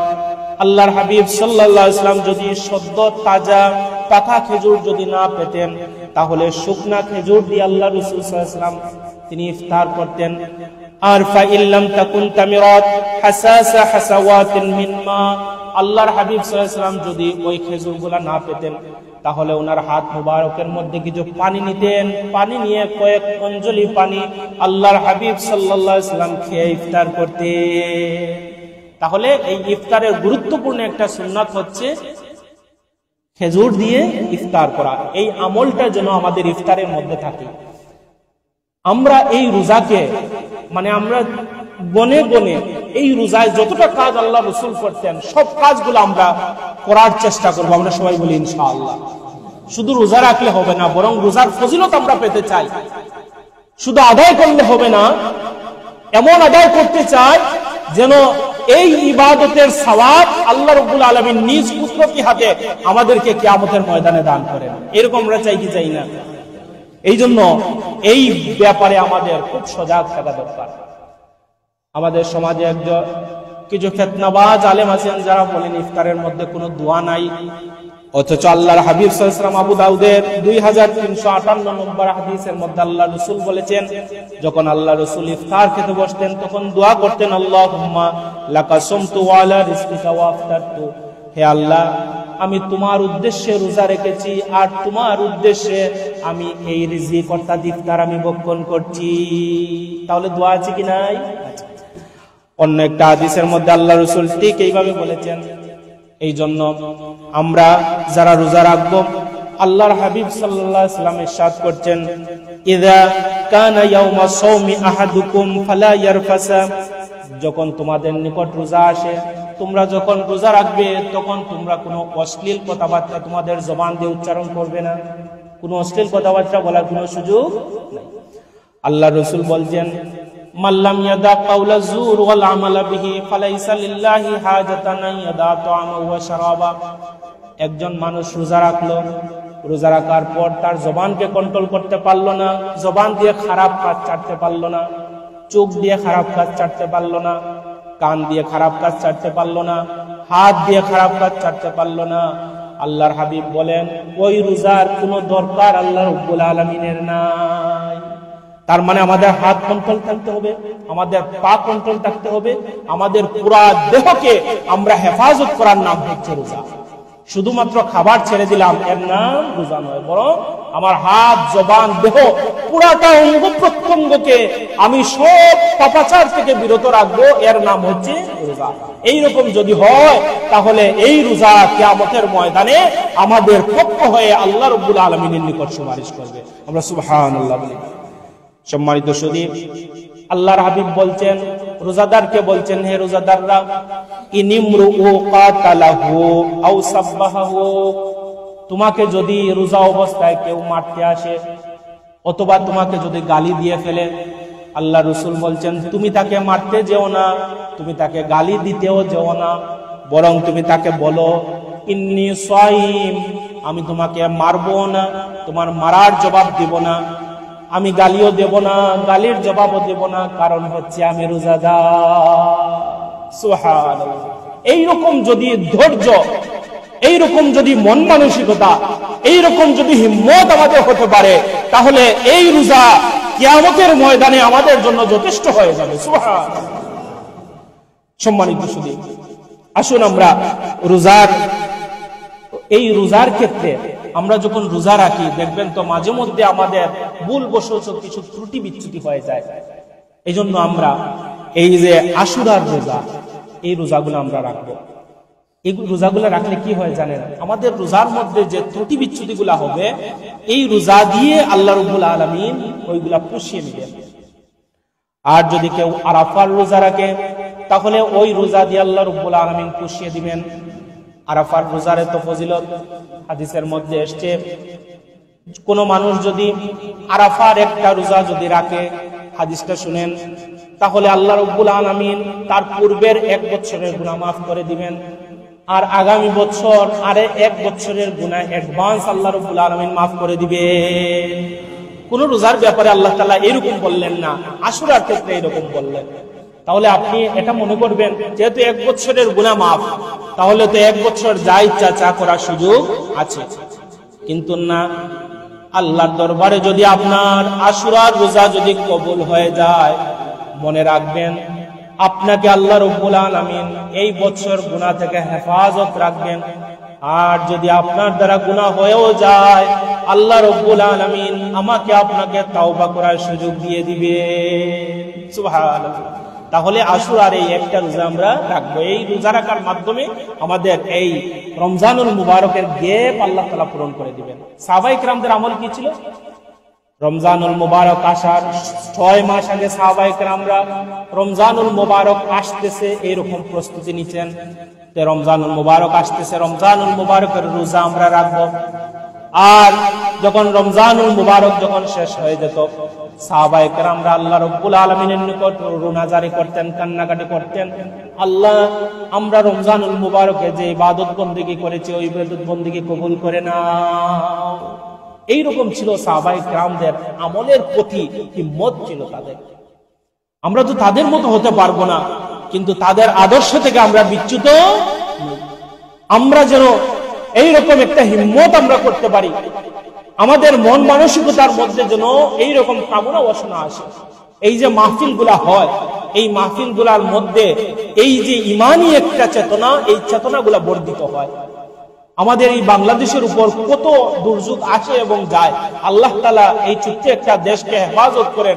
আমার মনে হয় এই দেশের আনাচে কানাচে এত মাহফিল হওয়ার কারণে। সুবহানাল্লাহ, কি পরিমাণ মাহফিল আল্লাহ রাব্বুল আলামিন এই বাংলাদেশের জমিনে করেন। এই জন্য মাহফিল করার ক্ষেত্রে আমাদের ইখলাস মন নিয়ে আমাদের মাহফিল করতে হবে। আমরা যারা বয়ান করবো আমরা ইখলাসের সাথে বয়ান করব, আমরা যাতে ইখলাসের সাথে বয়ান করতে পারি এবং খালিস ভাবে বয়ান করতে পারি, সেই তৌফিক যেন আল্লাহ রাব্বুল আলামিন দান করেন। এবং যারা আয়োজক তাদের উদ্দেশ্য যেন এটা হয় যে এই মাহফিলের মাধ্যমে আমি আল্লাহ এবং তার প্যারা নবী সাল্লাল্লাহু আলাইহি ওয়াসাল্লামের সন্তুষ্টি চাই। এই রকম কামনা নিয়ে যখন আসবেন তখন দেখবেন এই মাহফিলেও ফায়দা হবে, মাহফিলে বসায়ও ফায়দা হবে। সম্মানিত মুসল্লিয়ানে কেরাম, তারপর আইয়ামে বিজের রোজা রাখবেন। প্রতি চন্দ্র মাসের 13, 14, 15 এই 3টা রোজা রাখবেন, বড় বরকতের রোজা, ফজিলতের রোজা। তারপর প্রতি সোমবার রোজা রাখবেন। আল্লাহর হাবিবকে জিজ্ঞেস করা হলো, ইয়া রাসূলুল্লাহ আপনি সোমবার দিন কেন রোজা রাখেন? আল্লাহর হাবিব বলেন, এই সোমবার দিন কুরআনুল কারীম নাজিল হয়েছিল, আর ইয়াউমা উলিদতু এই সোমবার দিন আমি নবী সাল্লাল্লাহু আলাইহি ওয়াসাল্লাম এই পৃথিবীতে আগমন করেছি, আমার জন্ম হয়েছিল, আমার মিলাদ হয়েছিল। আমার জন্মে আমার মিলাদে খুশি হয়ে আমি প্রতি সোমবার রোজা রাখি। আর বৃহস্পতিবার দিনের রোজা সপ্তাহে যদি রাখেন সোমবার বৃহস্পতিবার, এরকম বরকত দেখে দেখে রাখলে বেশি লাভ। এমনিতেই তো আপনি রোজা রাখতে পারবেন, এই যে হারাম 5 দিন পরে রোজা রাখতে পারবেন, কিন্তু এইরকম যদি একটা আমরা বেছে বেছে যদি রোজা রাখতে পারি, বেছে বেছে যদি আমল করতে পারি, কিয়ামতের ময়দানে এই কোটি কোটি উম্মতের মধ্যে আল্লাহ রাব্বুল আলামিন বেছে বেছে আমাদেরকে জান্নাত দান করবেন। সুবহানাল্লাহ। তারপর রমজান যখন শেষ হয়ে যাবে, শাওয়াল মাসের আরো 6টা রোজা আমরা রাখবো, পারবো তো ইনশাআল্লাহ? এই রোজাগুলোর মাধ্যমে আমাদের রোজার ত্রুটি বিচ্যুতি আল্লাহ রাব্বুল আলামিন মাফ করে দিবেন। এবার আমরা জানবো যে রোজা কাদের উপর ফরজ। একজন মুসলমান ব্যক্তি যদি সে প্রাপ্তবয়স্ক হয়ে থাকে, সে যদি সুস্থ মস্তিষ্ক হয়ে থাকে, পাগল যদি হয়, তাহলে পাগলের উপর শরীয়তে কোনো আইন নাই। আর সে যদি স্বদেশে থাকে, মুসাফির না হয়, শারীরিক সক্ষমতা যদি থাকে, শারীরিক সক্ষমতা বলতে আমার পেটে ব্যথা, এটা শারীরিক অক্ষমতা নয়। আমার গ্যাস্ট্রিকের সমস্যা, এটা শারীরিক অক্ষমতা নয়। শারীরিক অক্ষমতা হচ্ছে সে খেতে পারছে না, খাবার কোনো সুযোগ নাই, সে আবার রোজা ছাড়তেও পারছে না, এমন একটা অবস্থা, মুমূর্ষ অবস্থা, যাকে ডাক্তার পরামর্শ দিয়েছেন তার রাখার আর কোনো সুযোগ নাই। সেটা হচ্ছে শারীরিক অক্ষমতা। পেটে ব্যথা, গ্যাস্ট্রিক, এগুলা শারীরিক অক্ষমতার মধ্যে পড়ে। তারপর শরঈ উযর মুক্ত যদি হন, একজন মহিলা যদি শরঈ উযর মুক্ত হয়ে থাকে, তাহলে তার জন্য রোজা রাখা ফরজ। নামাজ যেভাবে ফরজ, রোজা রাখা ঠিক সেইভাবে ফরজ। কোনো কারণে যদি একজন মানুষের রোজা কাজা হয়ে যায়, তাহলে একটা কাজার পরিবর্তে একটা। কাজার নিয়ম কি? কাজার নিয়ম হচ্ছে একটার পরিবর্তে একটা। এখন হচ্ছে কাফফারা। কাফফারা হচ্ছে এমন একটা কাজ, শরীয়ত আপনাকে পারমিশন দেয় নাই, আপনি আপনার ইচ্ছা মতো রোজা ভাঙলেন, তাহলে শরীয়ত আপনাকে বলছে একটা রোজার জন্য 60টা কাফফারা। কয়টা কাফফারা? 60টা। 60টা রোজা রাখার মাধ্যমে কাফফারা আদায় হবে। আর আরেকটা রোজা রাখতে হবে আপনাকে কাজা হিসাবে। শরীয়ত আপনাকে অনুমতি দেয় নাই, আপনার ইচ্ছা স্বাধীন মতো রোজা ভেঙেছেন, তাহলে আপনার কাজা কাফফারা। কাজা হচ্ছে একটা রোজা আর কাফফারা হচ্ছে 60টা রোজা। এখন যদি আপনার 3টা, যদি কোনো মাসে, যদি রমজান মাসে যদি 3টাকে আপনি কাফফারার আওতাধীন নিয়ে আসেন, তাহলে 3টা কাজার জন্য 3টা, আর কাফারা হিসাবে 60টা, তার মানে হচ্ছে 63টা। তাহলে এই মাসালা বুঝতে পেরেছেন ইনশাআল্লাহ সম্মানিত মুসল্লিয়ানে কেরাম। এবার হচ্ছে কাজা কাফারা আমরা বুঝলাম। ফিদিয়া, ফিদিয়া কি? একজন অসুস্থ ব্যক্তি, তাকে তার রোজা রাখার কোনো সুযোগ নাই, ডাক্তার পরামর্শ দিয়েছেন, সেই ক্ষেত্রে তিনি যদি আর ওই জায়গা থেকে ফিরে আসারও সম্ভাবনা নাই, এমন একটা অবস্থা, সেই ক্ষেত্রে তার রোজা আল্লাহ তাআলা মওকুফ করে দিয়েছেন, তবে তাকে ফিদিয়া দিতে হবে। কি দিতে হবে তাকে? ফিদিয়া।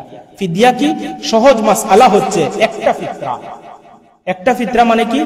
1 কেজি 650 গ্রাম গমের বর্তমান যে বাজার দর, এই বাজার দর হচ্ছে একটা রোজার ফিদিয়া। একটা রোজার ফিদিয়া। ফিদিয়া মানে হচ্ছে যেটা শরীয়তের পারমিশন দেওয়া হয়েছে, শরীয়ত এলাউ করেছে, এই রূপ থেকে ফিরে আসার কোনো সম্ভাবনা নাই, তাহলে শরীয়ত বলছে যে তুমি ফিদিয়া দাও। এর মাধ্যমে আল্লাহ রাব্বুল আলামিন ওই রোজাকে গ্রহণ করে নেবেন। সুবহানাল্লাহ। সম্মানিত মুসল্লিয়ানে কেরাম, এখন একজন ব্যক্তি ইচ্ছা করে যদি কোনো পানাহার করে ফেলে, তাহলে কাজা, কাফারা, ফিদিয়া, এই 3টা জিনিস আমরা বুঝলাম। যদি ইচ্ছাকৃতভাবে যদি রোজাকে যদি ছেড়ে দেয়, তাহলে তার জন্য কাজা এবং কাফারা বিশাল একটা ভয়াবহ একটা বিষয় তার জন্য। এই কাজা কাফারা আদায় করাটা অত্যন্ত ভয়াবহ। আর যদি এই অবস্থায় যদি আপনি মৃত্যুবরণ করেন, তাহলে আপনার শাস্তিটাও অনেক ভয়াবহ। সুতরাং আল্লাহর ওয়াস্তে এই স্বভাব যদি কারো থাকে, তাওবা করে ফিরে আসেন, বেশি বেশি রোজা রাখেন, আল্লাহর নিকট মাফ চান। তাছাড়া আল্লাহর কাছে আপনার পার হওয়ার কোনো রাস্তা নেই। সম্মানিত সুধী, যদি কোনো মানুষ ধূমপান করে, তাহলে তার রোজা কাজাও করতে হবে, কাফারাও দিতে হবে। অনেকে বলে এটা তো ধোয়া না, যদি আপনার ভুলবশত আপনি যদি কোয়েল জ্বালিয়ে রাখেন সাফির পর, কোয়েলের ধোঁয়া যদি আপনার পেটে যায়, তাহলে ওই রোজাটা আপনার জন্য নষ্ট হয়ে যাবে। মনে থাকবে তো ইনশাআল্লাহ। এই জন্য রোজা অবস্থায় আগরবাতি জ্বালাবেন না। আগরবাতির ধোঁয়াটা আপনার নাক দিয়ে মস্তিষ্কে, আপনার পাকস্থলীতে প্রবেশ করে। সম্মানিত সুধী, ইচ্ছা করে যদি কেউ বমি করে, সেই ক্ষেত্রে তাকে কাজা এবং কাফারা দিতে হবে। অখাদ্য যদি বক্ষণ করে, কাজা এবং কাফারা দিতে হবে। স্বামী স্ত্রী মিলামেশা যদি করে, কাজা এবং কাফারা স্বামীও দিতে হবে, স্ত্রীও দিতে হবে। ডবল শাস্তি, ডবল তার জন্য কাজা কাফারা দিতে হবে, করতে হবে। এবার আসেন কাজা, শুধুমাত্র কাজা। এই যে কারণগুলো বললাম, এটা হচ্ছে কাজা দিতেও, কাজা করতে হবে, কাফারাও করতে হবে। এবার হচ্ছে শুধুমাত্র কাজা। একজন ব্যক্তি মনে করেন গোসলের মধ্যে গেল, যাওয়ার পর গোসলে সে ডুব দিল পানির মধ্যে, ভুলবশত, অসাবধানতা বশত যদি পানি তার নাকের ভিতর দিয়ে পাকস্থলীতে চলে যায়, অথবা গলার ভিতর দিয়ে যদি পাকস্থলীতে চলে যায়, তার ইচ্ছা ছিল না, অনিচ্ছাকৃত হঠাৎ এইরকম যদি হয়ে যায়, তাহলে সে শুধুমাত্র একটা রোজার পরিবর্তে একটা কাজা, তো আমাদের জানা আছে কাজা একটা কয়টা, একটা, রমজান মাসের পরবর্তী যে কোনো একটা সময়। তারপর রোজা অবস্থায় যদি আমার কোনো মা বোন যদি কোনো শরীয়তের ওজরের মধ্যে যদি পড়ে যান, তাহলে পরবর্তীতে শুধুমাত্র কাজা করতে হবে, কাফারা লাগবে না, এটা কাজা করতে হবে। তাহলে এই কাজ যদি আমাদের দ্বারা সংগঠিত হয়ে যায়, তাহলে আমাদের এই কাজা করতে হবে। এরপর যদি কোনো মানুষ তার মস্তিষ্কের মধ্যে, মস্তিষ্কে অসুস্থতা, সে ঔষধ দিয়েছে, ক্ষতস্থান ঔষধ দিয়েছে, তাহলে তার জন্য কাজা করতে হবে। এখন আপনি বলবেন সে অসুস্থ অবস্থায় রোজা রাখবে না, শরীয়ত তাকে পারমিশন দিয়েছে ছাড়ার জন্য, শরীয়ত তাকে পারমিশন দিয়েছে ছাড়ার জন্য। পেটের ভিতর যদি, এখানে যদি আপনি ঔষধ দেন, সেটা যদি পেটের ভিতরে যদি চলে যায়, তাহলে আপনার রোজা কাজা করতে হবে। আপনি নাক দিয়ে যদি পানি টান দেন, আর এই পানিটা যদি খাদ্যনালীতে যদি চলে যায়, তাহলে আপনার রোজা কি হয়ে যাবে? নষ্ট হয়ে যাবে। সেই জন্য আপনাকে রোজা কাজা করতে হবে। পায়খানার রাস্তা দিয়ে যদি ঔষধ ঢুকানো হয়, সেই ক্ষেত্রে তার রোজাটা নষ্ট হয়ে যাবে, তাকে কাজা করতে হবে। সাহরির সময় আছে ভেবে যদি এই কাজটা করেন, স্বামী স্ত্রী মেলামেশা করেন, অথবা যদি কোনো কিছু খান, তাহলে আপনাকে কাজা আদায় করতে হবে। ইফতারের সময় হয়েছে, আপনি মনে মনে ভাবলেন যে বৃষ্টির দিন, অন্ধকার দেখা যাচ্ছে, মনে হয় ইফতার হয়ে গিয়েছে, এইরকম ভেবে যদি আপনি খেয়ে ফেলেন, তাহলে পরবর্তীতে এই রোজার জন্য আপনাকে কাফারা দিতে হবে, কাজা আদায় করতে হবে।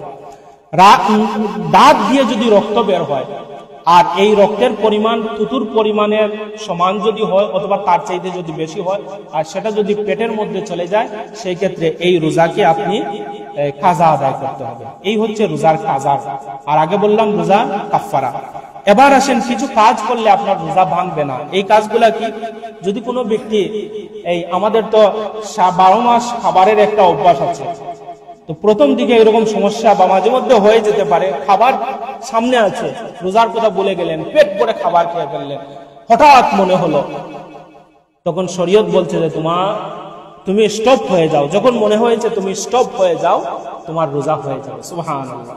অন্য একটা হাদিসের মধ্যে আসছে, তুমি যে ভুল করে পানাহার করেছো, তুমি মনে করবে আল্লাহ রাব্বুল আলামিন তোমাকে বুলিয়ে দিয়ে আল্লাহ নিজে খাইয়েছেন। সুবহানাল্লাহ। সুতরাং যখনই মনে হবে তখনই বন্ধ, আপনার রোজা কি হবে? হয়ে যাবে, আপনি ভাঙবেন না। অনেকে ভেঙে গেছে মনে করে ভেঙে ফেলেন না, এই কাজটা করবেন না। চুকে যদি কেউ সুরমা লাগায়, সেই ক্ষেত্রে তার রোজা ভাঙবে না। অনিচ্ছাকৃত ভাবে যদি বমি হয়, এটা অনেকের সমস্যা হতে পারে। রমজান মাসে প্রথম দিকে শারীরিক অসুস্থতার কারণে বমি আসে, অনিচ্ছাকৃত ভাবে বা আপনার কোনো সমস্যার কারণে যদি বমি আসে, সেই ক্ষেত্রে আপনার রোজার কোনো অসুবিধা হবে না, আপনি রোজা রেখে যাবেন। শরীরের মধ্যে যদি আপনি তেল মাখেন, সেই ক্ষেত্রে আপনার রোজা নষ্ট হবে না। ইহতিলাম, নাইজিম বা স্বপ্নদোষ যদি হয়, তাহলে রোজা নষ্ট হবে না। আল্লাহর হাবিব বলছেন, সালাসুন লা ইফতিরনা সাইম, 3টা কাজে রোজা নষ্ট হয় না। আল ফাই, যদি বমি হয়, ওয়াল হিজাম, যদি সিঙ্গা লাগানো হয়, ওয়াল হুল, আর যদি কারো নাইজিম হয় তাহলে তার রোজা নষ্ট হবে না। মশা, মাছি, কীটপতঙ্গ, এগুলা মানুষের অনিচ্ছাকৃত ভাবে যদি তার পেটের মধ্যে যদি চলে যায়, হঠাৎ আপনি বসে আছেন, বাতাসে আছে, একটা মশা ঢুকে গেল, আপনি মনে করলেন রোজা নষ্ট হয়ে গেছে। না, রোজা আপনার নষ্ট হয় নাই। কিছু কিছু ক্ষেত্রে আল্লাহ রাব্বুল আলামিন রোজা না রাখার ক্ষেত্রে আমাদের রুখসত দিয়েছেন। যেমন একজন মুসাফির ব্যক্তি চাইলে সে ভাঙতে পারবে, কিন্তু পরে সে কাজা করার সুযোগ আছে, সুযোগ আল্লাহ তাআলা দিয়েছেন।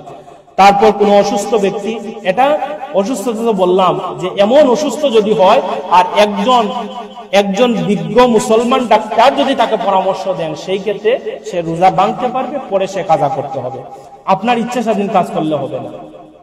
তারপর কোন গর্ভবতী মহিলা, সে রোজা ছাড়ার অনুমতি ইসলামী শরীয়ত দিয়েছে, পরে কাজা করতে হবে। কোন দুগ্ধ দানকারী যদি মা থাকেন, তাহলে এই বাচ্চার শারীরিক কথা বিবেচনা করে শরীয়ত অনুমতি দিয়েছে রোজা রাখার, রোজা ছাড়া কিন্তু পরে রাখতে হবে। কোন দুর্বল ব্যক্তি, সেটা অসুস্থতার কাতারে পড়ে। এবার দেখেন, কিছু কাজ করলে রোজা মাকরুহ হয়ে যায়। মাকরুহ মানে কি? রোজার পরিপূর্ণ সওয়াব থেকে একটু বিচ্যুত, অর্থাৎ অপছন্দনীয় কাজটা আপনার হয়ে যায়। রোজা নষ্ট হবে না, কিন্তু মাকরুহের সাথে আদায় হবে। কোন কাজ? আপনি যদি গড়গড়া করে কুলি করেন, তাহলে আপনার রোজা কি হয়ে যাবে? মাকরুহ হয়ে যাবে। আর ভুলবশত যদি চলে যায়, তাহলে রোজা শেষ। এই জন্য রোজা অবস্থায় গড়গড়া করে কুলি করব না। তারপরে আপনি নাক দিয়ে যদি টান দেন পানিটা যদি নাকের নরম অংশে যদি চলে যায়, তাহলে আপনার রোজা মাকরুহ হয়ে যাবে। আর একটু ভিতরে চলে গেলে রোজা নষ্ট হয়ে যাবে। খাদ্যনালীতে চলে গেলে রোজা নষ্ট হয়ে যাবে। এই জন্য এই যে নাকের ড্রপ, যেটা নাকের ড্রপটা দেওয়ার পর শুধু নাকের থাকে না, এটা একেবারে মস্তিষ্কে চলে যায়। এই জন্য রোজা অবস্থায় যদি নাকের ড্রপ দেন, তাহলে রোজা নষ্ট হয়ে যাবে।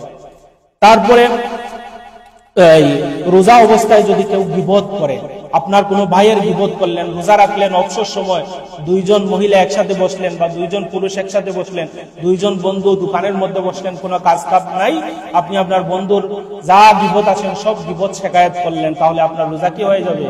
মাকরুহ হয়ে যাবে। গালাগালি যদি করেন, তাহলে রোজা কি হয়ে যাবে? মাকরুহ হয়ে যাবে।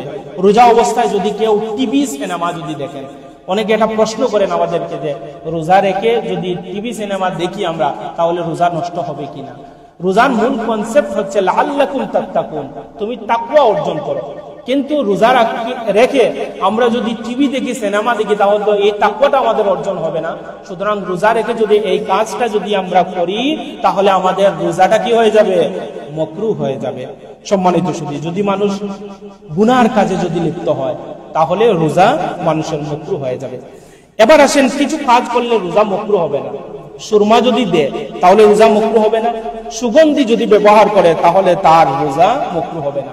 আর আরেকটা মাসালা আমাদের জানা দরকার, ইনহেলার, রোজা অবস্থায় যদি ইনহেলার ব্যবহার করা হয়, অনেকে বলেছেন যে ইনহেলার ব্যবহার করলে রোজা হয়ে যাবে, কিন্তু এর মূল বিষয় হচ্ছে ইনহেলার যখন দেওয়া হয় তখন এর 90% পরিপাক যন্ত্র শোষণ করে নেয়। সুতরাং এর কারণে আমাদের রোজাটা কি হয়ে যাবে, নষ্ট হয়ে যাবে। আমাদেরকে কাজা আমাদেরকে আদায় করতে হবে।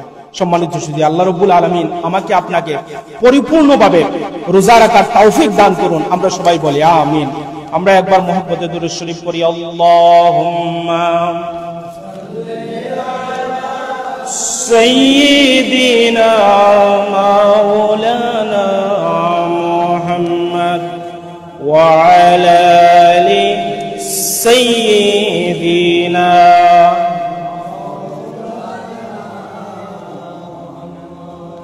এবার আসেন আমরা এই রমজানের এই মাসআলাগুলো আমরা জানলাম, সাহরি ইফতার সম্পর্কে আমরা জানলাম, আলহামদুলিল্লাহ। এইগুলো আমরা মনে রাখবো, খেয়াল রাখবো। এবার আসেন, আল্লাহর হাবিব সাল্লাল্লাহু আলাইহি ওয়াসাল্লাম ইরশাদ করেন, মান কামা রমাদানা ঈমানান ওয়া ইহতিসাবান গুফিরা লাহু মা তাকাদ্দামা মিন যামবি। কোন ব্যক্তি ঈমানের সাথে আর সওয়াব লাভের আশায় যদি রমজানুল মুবারকে যদি কিয়ামুল লাইল করে, কি করে? কিয়ামুল লাইল করেন। কিয়ামুল লাইল কি? মুহাদ্দিসিনে কেরামরা এর জবাব দিয়েছেন, কিয়ামুল লাইল হচ্ছে তারাবির নামাজ, অর্থাৎ রাতের সময় যদি তারাবির নামাজ আদায় করে আল্লাহ রাব্বুল আলামিন তার পূর্বের সমুদয় গুনাহ মাফ করে দিবে। সুবহানাল্লাহ। এই জায়গায় আমি একটা গুরুত্বপূর্ণ বিষয় আপনাদের সামনে উপস্থাপন করব। এই বিষয়টা হচ্ছে তারাবির নামাজ। কিসের নামাজ? তারাবির নামাজ। রমজান আসার পর ইদানিং সময়ে এই কয়েকটা বছর থেকে সবচেয়ে বড় একটা ফিতনা আমাদের মধ্যে ধারণ করেছে, সেটা হচ্ছে তারাবির নামাজ নিয়ে। যে কেউ তারাবির নামাজ জামাতে পড়তে চায় না, আবার কেউ তারাবির নামাজ যদি জামাতে পড়তেও আসে তাহলে 8 রাকাতের উপর তারাবির নামাজ পড়তে চায় না। এই বিষয়টা আমি আপনাদের সামনে খুব সংক্ষেপে স্পষ্টভাবে আমি আপনাদের সামনে তুলে ধরছি। এই তারাবির নামাজ ভারতবর্ষে 1284 হিজরিতে ভারতের আকবরাবাদে একজন লামাযহাবী তিনি সর্বপ্রথম 8 রাকাত তারাবির প্রচলন করেছিলেন। কত খ্রিস্টাব্দে? কত হিজরিতে? 1284 হিজরিতে। মনে থাকবে ইনশাআল্লাহ। কত হিজরিতে? 1284 হিজরিতে। এরপরে 1284 হিজরিতে হুসাইন বাটলাবি নামে আরেকজন লামাযহাবী তিনি সর্বপ্রথম এই ফতোয়া জারি করেছিলেন যে তারাবির নামাজ কয় রাকাত? 8 রাকাত। শুরু করেছিলেন একজন লামাযহাবী আর ফতোয়া দিয়েছিলেন হুসাইন বাটলাবি। এটা হচ্ছে সঠিক ইতিহাস। এই ইতিহাস খণ্ডানোর মতো হিম্মত তাদের নাই যারা 8 রাকাত বলছে। এরপরে এই ভারতবর্ষের উলামায়ে কেরাম সহ বিশ্বের সমস্ত উলামায়ে কেরামরা তার এই ফতোয়ার বিরুদ্ধে দাঁত ভাঙ্গা জবাব দিয়েছিলেন। ভারতবর্ষে দাফন করে দেওয়া হয়েছিল এই ফতোয়াকে। তারপর এই ধারা ধরে ভারতবর্ষে শেখ নাসিম রেফাই নামক আরেকজন ব্যক্তি তিনি 8 রাকাতের পক্ষে ফতোয়া দিয়েছিলেন ভারতবর্ষে। এরপরে নাসিরউদ্দিন আলবানী নাম আপনারা শুনেছেন। এই নাসিরউদ্দিন আলবানী পরবর্তীতে এই 8 রাকাতের পক্ষে ফতোয়া দিয়েছিলেন। প্রথমে দিয়েছিলেন নাসিম রেফাই, এরপরে কে দিয়েছেন? নাসিরউদ্দিন আলবানী। এই 1284 হিজরির পরে, 1284 হিজরির পরে, অনেক পরে। তারপরে এই হচ্ছে তাদের সংক্ষিপ্ত ইতিহাস।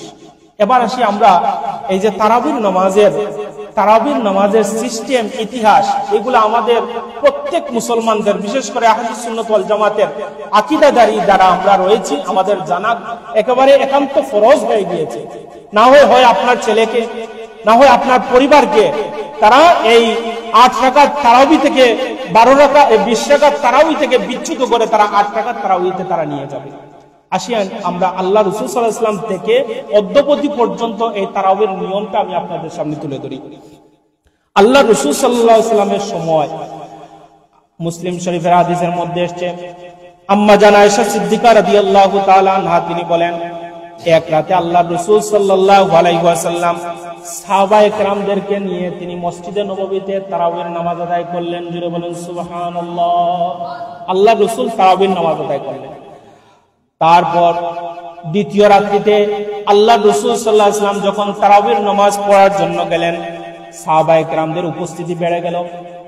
প্রথম রাতে তো আল্লাহ রাসূল তারাবির নামাজ পড়তে গেলেন, দ্বিতীয় রাতে যখন গেলেন তখন সাহাবায়ে কেরামদের অবস্থা, সাহাবায়ে কেরামদের সংখ্যা কি হলো, বর্ধিত হয়ে গেল, বেড়ে গেল। তখন আল্লাহ রাসূল সাল্লাল্লাহু আলাইহি ওয়াসাল্লাম তৃতীয় দিন এবং চতুর্থ দিন আর মসজিদে নববীতে আসলেন না, এবং আল্লাহ রাসূল সাল্লাল্লাহু আলাইহি ওয়াসাল্লাম বললেন, আমি যদি এইভাবে যদি আমি ধারাবাহিক যদি আমি নামাজ পড়তে থাকি তাহলে আমার আল্লাহ রাব্বুল আলামিনের পছন্দ হয়ে যাবে।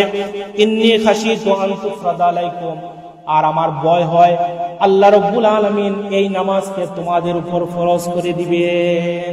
আমার ভয় হয় এই নামাজকে আল্লাহ তাআলা তোমাদের উপর কি করে দিবেন, ফরজ করে দিবেন। এই জন্য আমি তৃতীয় দিনও আসি নাই, চতুর্থ দিনও আমি আসি নাই, কারণ সাহাবায়ে কেরামদের উপস্থিতি বেড়ে যাবে, এর প্রতি এমন আকর্ষণ হবে, আর আল্লাহ তাআলা আমাদের উপর এটা কি করে দিবেন, ফরজ করে দিবেন। এই জন্য আমি আসি নাই। তাহলে আমরা এই হাদিস থেকে পেলাম আল্লাহ রাসূল তারাবির নামাজ পড়েছেন। এবার আসেন রাসূল কয় রাকাত তারাবির নামাজ পড়েছেন। বাইহাকি শরীফের 4391 নম্বর হাদিসের মধ্যে এসেছে, আব্দুল্লাহ ইবনে আব্বাস রাদিয়াল্লাহু তাআলা আনহু বলেন, আন্না রাসূলুল্লাহ সাল্লাল্লাহু আলাইহি ওয়াসাল্লাম কানা ইউসাল্লি ফি রমাদান 20 রাকাতান ওয়াল ওয়াইত। আল্লাহর হাবিব সাল্লাল্লাহু আলাইহি ওয়াসাল্লাম রমজানুল মুবারকে 20 রাকাত তারাবির নামাজ পড়েছেন এবং তিনি বিতরের 3 রাকাত নামাজ পড়েছেন, ওয়াল ওয়াইত এবং বিতরের নামাজ পড়েছেন।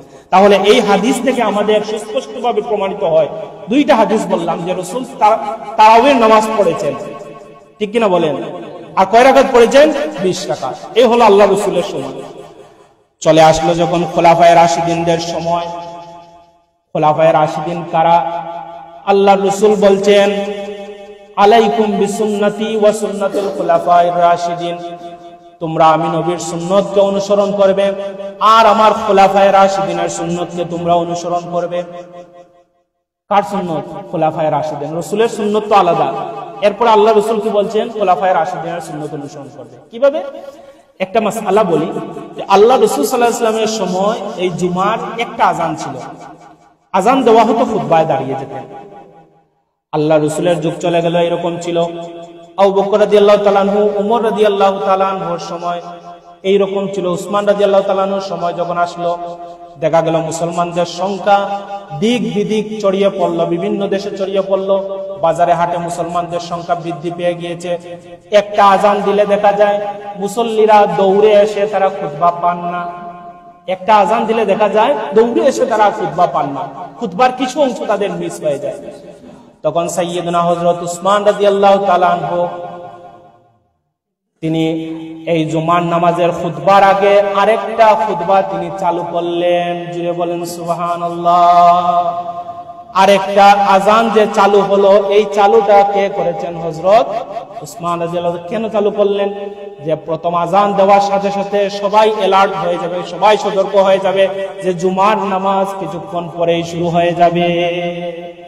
এখন বলেন, আমরা এই সুন্নত মানি কি মানি না? এই সুন্নত ছাড়ার আমাদের কোনো সুযোগ আছে? আপনি এটা বলতে পারবেন আল্লাহ রাসূলের সময় এটা ছিল না, সাহাবায়ে কেরামের সময় এই সিস্টেম চালু হয়েছে, আমি এটা মানি না, আপনার ঈমান থাকবে? বলেন, বাদ দিলে আপনার ঈমান থাকবে? থাকবে না।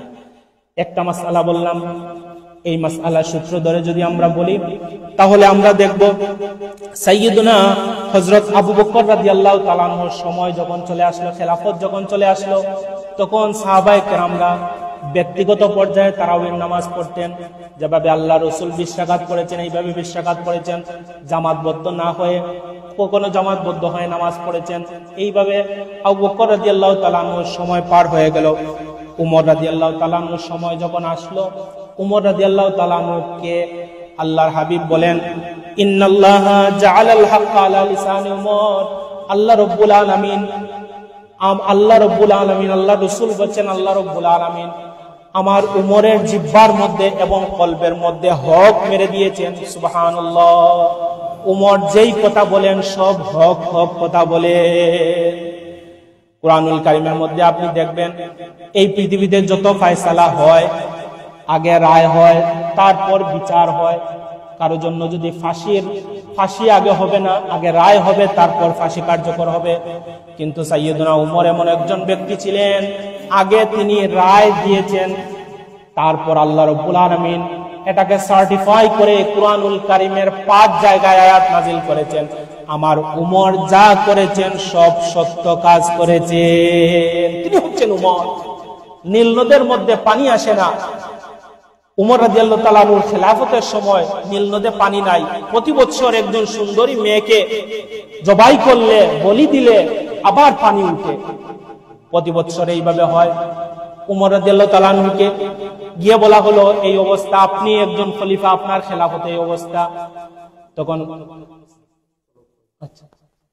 তখন সাইয়েদনা হযরত উমর রাদিয়াল্লাহু তাআলা আনহু বললেন যে আমি খেলাফতে, আর আমার এলাকায় ইসলামী খেলাফতে একজন মহিলাকে বলি দেওয়া হবে, আবার পানি উঠবে, সেটা তো আমি মানতে পারি না। তখন তিনি উমর ইবনুল আস রাদিয়াল্লাহু তাআলা আনহুর নিকট একটা চিঠি লিখে দিলেন যে আমি উমর বলছি, হে নীল নদ, তুমি যদি আল্লাহর হুকুমে যদি তুমি প্রবাহিত হও তাহলে তুমি প্রবাহিত হও, আর যদি তুমি তোমার নিজ ইচ্ছা স্বাধীন প্রবাহিত হও তাহলে তোমার এক ফোঁটা পানি আমার মানুষের দরকার নাই। ওই চিঠিটা লিখে দিয়ে বললেন নীল নদের মধ্যে এটা গেড়ে দিও। যেই দিন গেড়ে দেওয়া হবে লক্ষ লক্ষ মানুষের উপস্থিতি নীল নদের পারে।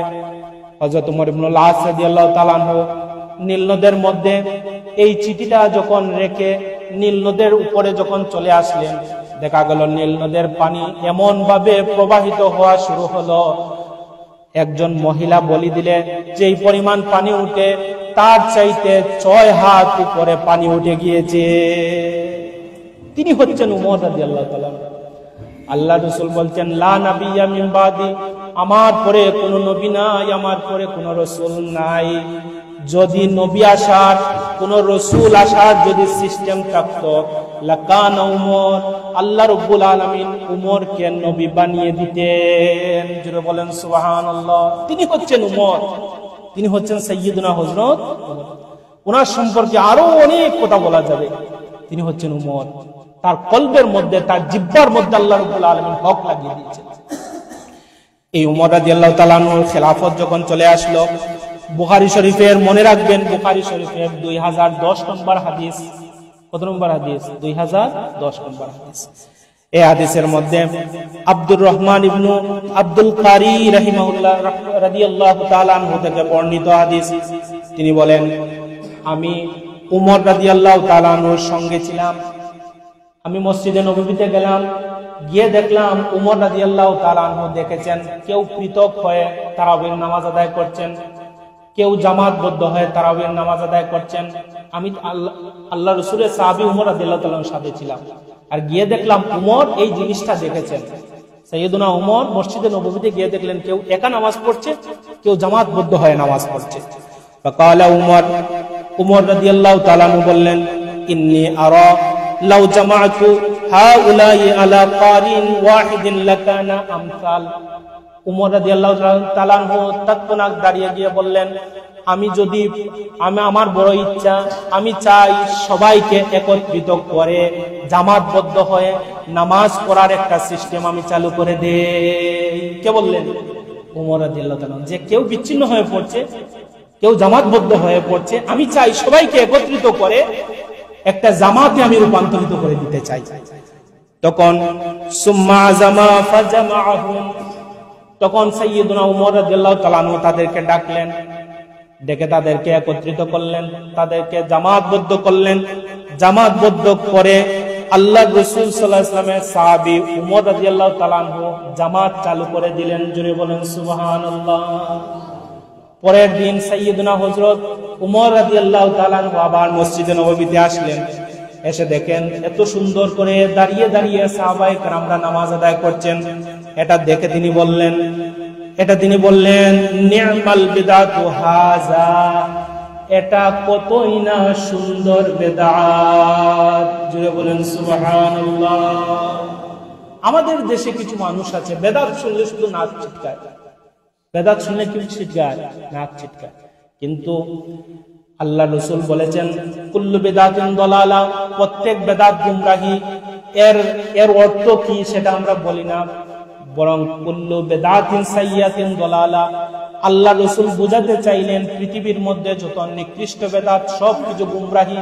কিন্তু আমার দেশের কিছু আদা পাকা মৌলবী রাসূলকে দাঁড়িয়ে সালাম দেওয়া শুনলে বলে বেদাত, শুনলে কি বলে? বেদাত। কিন্তু উমর রাদিয়াল্লাহু তাআলা এটাকে কি বলেছেন? এটা কতই না সুন্দর বেদাত। সুবহানাল্লাহ। অর্থাৎ আল্লাহর রাসূলের পরে কতই না সুন্দর একটা নিয়ম চালু হয়েছে, কত সুন্দর একটা নিয়ম চালু হয়েছে। সুবহানাল্লাহ। সম্মানিত শুধু এই জন্য দিনের মধ্যে কোনো সুন্দর কিছু প্রবিষ্ট করা, সেটা যদি ইসলামী শরীয়তের মানদণ্ডে যদি সেটাকে মাপা যায় তাহলে সেটা বেদাত হবে, তবে বেদাতে হাসানা। বেদাতে কি হবে? হাসানা। এই যে আমি মাইকে ওয়াজ করছি, আল্লাহ রসুলের সময় মাইকে ওয়াজ ছিল না। আপনারা যে প্যান্ডেল করলেন, আল্লাহ রসুলের সময় এইভাবে প্যান্ডেল ছিল না। আপনারা যে কোরআন শরীফ পড়েন পাণ্ডুলিপি আকারে, এই পাণ্ডুলিপি আকারে 30 পারা কোরআন শরীফ আল্লাহ রসুলের জমানায় ছিল না। সাইয়্যিদুনা উসমান রাদিয়াল্লাহু তাআলা আনহুর সময় তিনি একত্রিত করেছেন। এই জন্য আমাদের কোরআনের পাণ্ডুলিপিকে বলা হয় মাসহাবে উসমানী। কি বলা হয়? মাসহাবে উসমানী। আল্লাহ রসুলের জমানায় তো সেটা ছিল না, লিখিত আকারেও ছিল না। সুবহানাল্লাহ। এই যে কোরআনের ইতিহাস, সেটা দেখলে দেখবেন উসমান রাদিয়াল্লাহু তাআলার সময় এই কাজটা হয়েছে। তাহলে আপনি কি বেদাত বলার কোনো সুযোগ আছে? এটা বেদাত, তবে বেদাতে হাসানা। বেদাতে হাসানা। এই বেদাত না হলে আমরা চলতেই পারবো না। এই যে মাইকে ওয়াজ করছি, এই ওয়াজ যদি আপনি না করেন যে রাসূলের সময় এটা ছিল না, আমিও করব না, তাহলে আপনি বিশাল একটা সমাজকে উপকৃত করলেন না ক্ষতি করলেন? ক্ষতি করলেন। বড় মসজিদ আপনি নামাজও পড়াতে পারবেন না। এই জন্য ফতোয়া দেওয়া সবার সাজে না। ফতোয়া দিতে হলে কত পরিশ্রম করতে হয়, কত পড়াশোনা করতে হয়। কিন্তু আমাদের এখন ফতোয়া একেবারে সহজ। আমাদের ফতোয়া আমরা ইউটিউব থেকে নিয়ে নেই। আমরা হুজুরদের চাইতে, ইমামদের চাইতে আমরা এখন বেশি জানি। এই কাজটা, এই দুঃসাহসিকতা প্রদর্শন করবে না। যুবক ভাইরা, এই তারাবির নামাজ শুধুমাত্র 8 রাকাত দেখে চিৎকার করবেন না, 12 রাকাত দেখে চিৎকার করবেন না, ভালাভালি করবেন না। এর ইতিহাস 1284 সালের আগে যদি একটা দেখাতে পারেন, তাহলে আমি নিঃশর্তে আপনাদের সামনে আমি ক্ষমা প্রার্থী হব। এর কোনো ইতিহাস নাই। কিন্তু রসুলের জবানা থেকে পরম্পরায় কিভাবে এই তারাবির নামাজটা এসেছেন দেখেছেন তো? সম্মানিত শুধু এবার আসেন, উমর রাদিয়াল্লাহু তাআলা আনহু কয় রাকাত তারাবির নামাজ পড়েছেন? ইয়াজিদ ইবনুল হুসাইফা রাদিয়াল্লাহু তাআলা আনহু তিনি বলেন যে আল্লাহর হাবিব কানা আহদে উমর ইবনুল খাত্তাব রাদিয়াল্লাহু তাআলা আনহু ফি শাহরি রমাদান বি20 রাকাতান। উমর রাদিয়াল্লাহু তাআলা আনহুর সময় তারাবির নামাজ 20 রাকাত আদায় করা হতো। ওয়াকালা তিনি বলেন ওয়াকানু ইয়াকরাউনা বিল মিইন, এবং তারাবির নামাজ যখন পড়া হতো এত লম্বা সময় দাঁড়িয়ে দাঁড়িয়ে কুরআনুল কারীম তিলাওয়াত করা হতো। এক একটা রাকাতে 100 আয়াত পড়া হতো। এত লম্বা তিলাওয়াত করা হতো। এজন্য কুরআনুল কারীমের তিলাওয়াত আমরা দাঁড়িয়ে দাঁড়িয়ে যখন আমরা শুনবো, আর এই তিলাওয়াতটা যদি স্পষ্ট হয়, তাহলে এর থেকে অনেক স্বাদ আস্বাদন আপনি করতে পারবেন। যারা রমজানুল মুবারকে যারা মক্কা মদিনায় গিয়েছেন, দেখবেন তারাবির নামাজ কত লম্বা তারাবির নামাজ হয়। আপনারা তো অনেকেই পড়েছেন, লম্বা সময় দাঁড়িয়ে দাঁড়িয়ে তারাবির নামাজ, ঘন্টা ব্যাপী তারাবির নামাজ পড়া হয়। এই জন্য এই আমলের ব্যাপারে কেউ দুঃসাহসিকতা প্রদর্শন করবেন না। আরেকটা হাদিস এসেছে, হুযায়ফা ইবনে সাঈদ রাদিয়াল্লাহু তাআলা আনহু তিনি বলছেন, আন্না উমর ইবনুল খাত্তাব রাদিয়াল্লাহু তাআলা আনহু আমারান আইয়ুসাল্লি বিহিম 20 রাকাতান। সাইয়্যিদুনা উমর রাদিয়াল্লাহু তাআলা আনহু আদেশ করেছেন, তিনি নির্দেশ করেছেন আমরা যেন তারাবির নামাজ 20 রাকাত আদায় করি। কয় রাকাত? তাহলে 8 রাকাতের কোনো নামগন্ধ। সম্মানিত শুধু এবার আসেন, সাইয়্যিদুনা হযরত উসমান রাদিয়াল্লাহু তাআলা আনহুর সময় বাইহাকি শরীফের 4391 নম্বর হাদিসের মধ্যে এসেছে, সাইয়্যিদুনা উসমান রাদিয়াল্লাহু তাআলা আনহু যখন তারাবির নামাজ আদায় করেছেন, এত দীর্ঘ সময় দাঁড়িয়ে দাঁড়িয়ে তিনি কুরআনুল কারীমের তেলাওয়াত করেছেন। ইয়াকরাউনা বিল মিইন, তিনি 20 রাকাত পড়েছেন এবং দাঁড়িয়ে দাঁড়িয়ে তিনি 100 আয়াত তেলাওয়াত তিনি করেছেন। এমন হতো মাঝে মধ্যে লাঠির মধ্যে বর করে সাইয়্যিদুনা হযরত উসমান রাদিয়াল্লাহু তাআলা আনহু কুরআন তেলাওয়াত করেছেন, কুরআন তেলাওয়াত শুনেছেন। সুবহানাল্লাহ। সম্মানিত শুধু এবার আসেন, সাইয়্যিদুনা হযরত আলী রাদিয়াল্লাহু তাআলা আনহু, সাইয়্যিদুনা হযরত আলী রাদিয়াল্লাহু তাআলা আনহুর সময় যখন চলে আসলো, তখন কান আলী রাদিয়াল্লাহু তাআলা আনহু قال দাআল কুররা ফি রমাদান আমারা মিনহুম রাজুলান ইউসাল্লি বিন-নাসি 20 রাকাতান। হযরত আলী রাদিয়াল্লাহু তাআলা আনহু সময় যখন চলে আসলো তখন তিনি লোকদেরকে নির্দেশ করলেন, তোমরা তারাবির নামাজ 20 রাকাত আদায় করো। কয় রাকাতে করো বলেছেন? সাহাবায়ে কেরাম আমরা কয়জন পেলাম? 4 জন সাহাবী পেলাম। 4 জন সাহাবীর আমল কয় রাকাত ছিল? 20 রাকাত। আমার নবীর আমল কয় রাকাত ছিল? 20 রাকাত। এবার আসেন ইজমা। ইসলামী শরীয়তের একটা মানদণ্ড হচ্ছে ইজমা। কোরআন যদি কোরআনুল কারিমে কোনো মাসআলা না পান, হাদিসে যদি ফয়সালা না হয় তাহলে ইজমা, ইজমায় যদি কোনো ফয়সালা না হয় তাহলে কিয়াস। তাহলে ইজমা হলো শরীয়তের 3 নম্বর মানদণ্ড। এই ইজমার একটা স্বতঃসিদ্ধ ফয়সালা হচ্ছে লা তাজতামিউ উম্মতি আলা দালালা। আল্লাহর হাবিব সাল্লাল্লাহু আলাইহি ওয়াসাল্লাম ইরশাদ করেন, আমার উম্মতরা কোনদিন গুমরাহির মধ্যে একমত পোষণ করবে না। আমাদের দেশে কিছু বান্ডারি আছে, তারা ওয়াজের মধ্যে গান বাজনা করে। এখন বলেন, এই গান বাজনার উপর তারা কিন্তু আলেম সেজে এই কাজটা করে। এই কাজের উপর উলামায়ে কেরামদের কি ঐক্যমত আছে? নাই। উলামায়ে কেরামদের ঐক্যমত।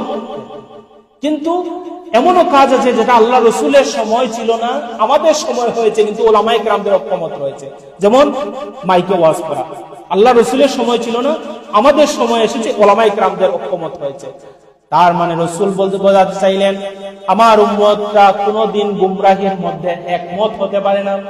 আর আল্লাহ রাসূল সাল্লাল্লাহু আলাইহি ওয়াসাল্লামের সময় থেকে চলে আসা, বিচ্ছিন্নভাবে চলে আসা, পরবর্তী সময়ে একীভূত হয়ে যে নামাজ পড়া, এই নামাজের উপর উলামায়ে কেরামরা একত্রিত হয়েছেন। খুদ আল্লাহ রাসূল সাল্লাল্লাহু আলাইহি ওয়াসাল্লামের সাহাবায়ে কেরামরা ঐক্যমত পোষণ করেছেন। সুতরাং এর বিপক্ষে যারা অবস্থান করবে তাদের ঈমান থাকবে না। সহজ কথা, তাদের ঈমান থাকবে না। অসুস্থ হয়ে 8 রাকাত পড়লেন, সেটা ভিন্ন কথা। 12 রাকাত পড়লেন, সেটা ভিন্ন কথা। তারাবির নামাজ আপনি পড়লেন না, ভিন্ন কথা।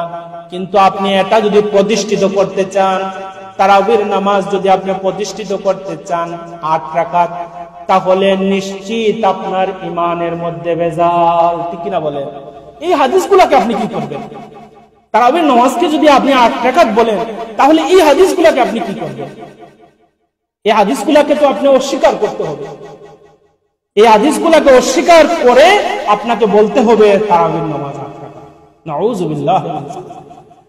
সম্মানিত সুধী, এই জন্য মোল্লা আলী কারি রাহিমাহুল্লাহ তিনিও বলছেন, হানাফি মাযহাবের প্রসিদ্ধ ইমাম মোল্লা আলী কারি, তিনি বলছেন তারাবির নামাজ 20 রাকাত।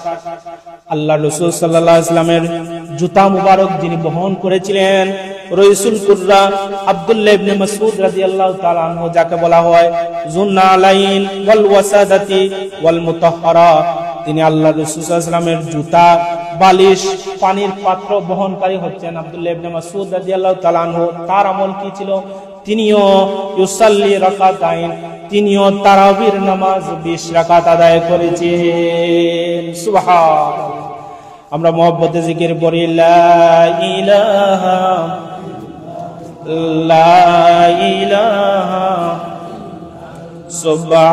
সুবহানাল্লাহ ওয়াল হামদুলিল্লাহ, লা ইলাহা সুবহানাল্লাহ ওয়াল হামদুলিল্লাহ, লা ইলাহা সুবহানাল্লাহ ওয়াল হামদুলিল্লাহ, লা ইলাহা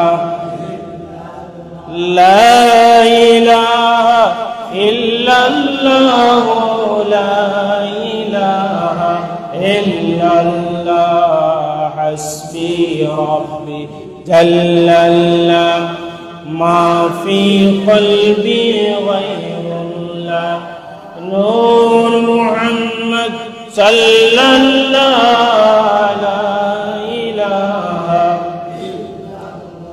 লা ইলাহা ইল্লাল্লাহ মুহাম্মাদুর রাসূলুল্লাহ সাল্লাল্লাহু আলাইহি ওয়াসাল্লাম। তাহলে আমরা এই রমজানুল মুবারকের সাহরি, তারাবি, ইফতার সম্পর্কে যে আলোচনাটা আমরা শুনলাম, আমাদের মধ্যে যদি কোনো ভুল বোঝাবুঝি থাকে বা বিভ্রান্তি থাকে, বিশেষ করে সমাজের মধ্যে ওই বিষয়গুলা নিয়ে যারা হাতাহাতি করছেন, বিভ্রান্তি ছড়াচ্ছেন, ইনশাআল্লাহ যারা আজকে এই আলোচনা শুনেছেন, এই আলোচনাটা যদি উপলব্ধি করেন তাদের মনের গভীর থেকে বুঝার ভাষায়, তাহলে এই আলোচনা তাদের হেদায়েতের জন্য কি হয়ে যাবে? যথেষ্ট হয়ে যাবে। এবার আসেন, আল্লাহ রাব্বুল আলামিন এই মাসকে এত সম্মানিত করলেন কিসের কারণে বলেন তো? কুরআনুল কারীম নাজিলের কারণে। আল্লাহর হাবিব সাল্লাল্লাহু আলাইহি ওয়াসাল্লাম ইরশাদ করছেন, মান কারা আল কুরআন, যারা কুরআনুল কারীম তিলাওয়াত করবে, ওয়া আমিলা বিমা ফিহি, আর কুরআন অনুযায়ী নিজের জীবনকে বাস্তবায়ন করবে, উলবিসা ওয়ালিদাহু তাজা ইয়াউমাল কিয়ামা, এর কারণে আল্লাহ রাব্বুল আলামিন তার বাবা মার মাথার মধ্যে কিয়ামতের ময়দানে নূরের টুপি পরিয়ে দিবে। আর এই নূরের টুপির পাওয়ার কত হবে? আহসানু দুইম মিনাশ শামস, সূর্যের আলোর চাইতে আরো বেশি পাওয়ারফুল হবে ওই আলো। কিয়ামতের ময়দানে রব্বুল আলামিন বলবেন, ইকরা ওয়ারতাকি ওয়ারাতিল কামা তুরাতিলু ফিদ দুনিয়া ফাইন্না মানজিলাতাকা ইনদা আখিরি আয়াতিন তাকরাউহা। কিয়ামতের ময়দানে আল্লাহ রব্বুল আলামিন আমাকে আপনাকে বলবেন, তুমি কুরআনুল কারীম তিলাওয়াত করো, যেইভাবে তুমি দুনিয়াতে তারতিলের সাথে কুরআনুল কারীম তিলাওয়াত করতে, ইকরা ওয়ারতাকি ওয়ারাতিল, যেভাবে দুনিয়াতে তুমি তারতিলের সাথে কুরআনুল কারীম তিলাওয়াত করতে, আজকেও তুমি এইভাবে কুরআনুল কারীম তিলাওয়াত করো। কারণ ফাইন্না মানজিলাতাকা ইনদা আখিরি আয়াতিন তাকরাউহা, কারণ তোমার শেষ মর্যাদা হচ্ছে ততটুকু পর্যন্ত যতটুকু পর্যন্ত তুমি তিলাওয়াত করতে পারো। সুবহানাল্লাহ। তার মানে আপনি কিয়ামতের ময়দানে তিলাওয়াত করলেন আলহামদুলিল্লাহি রাব্বিল আলামিন, আপনি একটা স্তর উপরে চলে গেলেন। আর রহমানির রহিম, আরেকটা স্তর আপনি উপরে চলে গেলেন। এইভাবে আপনি ৬৬৬৬ আয়াতের মধ্যে যতটা আয়াত জানেন, আপনার ততটা মর্যাদা কিয়ামতের ময়দানে আল্লাহ তাআলা বর্ধিত করে দিবে। সুবহানাল্লাহ। শুধু তাই নয়, হাদিসের মধ্যে এসেছে, জনৈক ব্যক্তি একবার মারা গেল, মারা যাওয়ার পূর্বে তার নেকির ওজনটা বড় ভয়াবহ, বড় বদকার মানুষ। সে মারা যাওয়ার সময় তার স্ত্রীকে রেখে গিয়েছিল হামেলা, গর্ভবতী। মৃত্যুর আগে সে তার স্ত্রীকে ওসিয়ত করলো, প্রাণের স্ত্রী, আমি যখন মারা যাব, আমার যে সন্তানটা হবে ওই সন্তানকে দুনিয়ার শিক্ষা দেওয়ার আগে দ্বীনি শিক্ষা, কুরআন শিক্ষা দিও তুমি। কিছুদিন গেল, ওই ব্যক্তি মারা গেলেন। মারা যাওয়ার পর আরো কিছুদিন গেল, আল্লাহ রাব্বুল আলামিন ওই স্ত্রীর গর্ভে একটা সন্তান দান করলেন, ছেলে সন্তান দান করলেন। আর ওই দিকে তার আমল খারাপ থাকার কারণে আল্লাহ রাব্বুল আলামিন কবরের মধ্যে জাহান্নামের শাস্তি আল্লাহ রাব্বুল আলামিন শুরু করে দিলেন। নাউযুবিল্লাহ। জাহান্নামের আগুন দাউ দাউ করে চলছে তার কবরের মধ্যে। ওই বাচ্চাটা যখন একটু বড় হতে লাগলো, মক্তবে আসা যাওয়ার মতো যখন বয়স হলো, তখন স্ত্রী স্বামীর ওসিয়ত মোতাবেক ওই সন্তানটাকে মক্তবের মধ্যে প্রেরণ করলো। মক্তবে যাওয়ার পর একজন হুজুর যিনি পড়ান, তিনি তাকবীর সবক দিলেন, আউযু বিল্লাহি মিনাশ শাইতানির রাজিম, বিসমিল্লাহির রহমানির রহিম। যখন ওই সন্তানটা বিসমিল্লাহির রহমানির রহিম তিলাওয়াত করলো, আল্লাহ রাব্বুল আলামিন তার রহমতের ফেরেশতাদেরকে বললেন, রে ফেরেশতারা, তোমরা জমিনে যাও, এই মুহূর্তে আমাকে কে রহমান রহিম নাম ধরে ডাক দিয়েছে ওই খবরটা আমার কাছে দাও। আমার আল্লাহ জানেন, কিন্তু এটা হচ্ছে আল্লাহর একটা নিজাম। আল্লাহ রাব্বুল আলামিনের পক্ষ থেকে ওই ফেরেশতারা আসলেন, এসে দেখলেন ওই বাচ্চাটা কুরআনুল কারীম তিলাওয়াত শিখা শুরু করেছে। রিপোর্ট আল্লাহর দরবারে দিলেন। আল্লাহ রাব্বুল আলামিন জানতে চাইলেন তার বাবা মার অবস্থা কি। ফেরেশতারা রিপোর্ট দিলেন, মা জীবিত, বাবা কবরের মধ্যে ভয়াবহ আযাবের মধ্যে মুবতলা, ভয়াবহ আযাব চলছে। তখন আল্লাহ রাব্বুল আলামিন বললেন, হে ফেরেশতারা, তোমরা সাক্ষ্য থাকো, যেই বাচ্চাটা এই মুহূর্তে আমাকে রহমান রহিম নাম ধরে ডাক দিয়েছে, আমি আল্লাহ, আমি রহমান, আমি রাহিমের কিভাবে বরদাস্ত হয় ওই ছেলের বাবাকে কবরের মধ্যে আযাব দে। সুবহানাল্লাহ। যা তার কবরটাকে জান্নাতের বাগিচা বানিয়ে দাও। সুবহানাল্লাহ। সম্মানিত সুধী, এই জন্য কোরআনের সাথে আমাদের সম্পর্ক খুব কঠোর হওয়া দরকার। মুজাদ্দিদ আল-ফিসানি রাহিমাহুল্লাহর নাম আপনারা শুনেছেন। ওনার মা মারা গিয়েছেন। প্রতি শুক্রবার তিনি তার মায়ের কবরে জিয়ারত করতে তিনি যেতেন। লম্বা সময় দাঁড়িয়ে মুজাদ্দিদ আল-ফিসানি রাহিমাহুল্লাহ কবরের মধ্যে জিয়ারত তিনি করতেন। একদিন রাত্রেবেলা তিনি স্বপ্নে দেখেন ওনার মা ওনাকে বলছেন, বাবা তুমি যখন আমার কবরের মধ্যে আসবে, এসে দাঁড়িয়ে কিছু সময় চুপচাপ তুমি থাকবে, কিছুক্ষণ চুপচাপ থেকে তারপর তুমি জিয়ারত শুরু করবে, পড়াশোনা শুরু করবে। মুজাদ্দিদ আল-ফিসানি রাহিমাহুল্লাহ জিজ্ঞেস করলেন, মা গো, কেন আমি কিছুক্ষণ সময় চুপচাপ দাঁড়িয়ে থাকবো?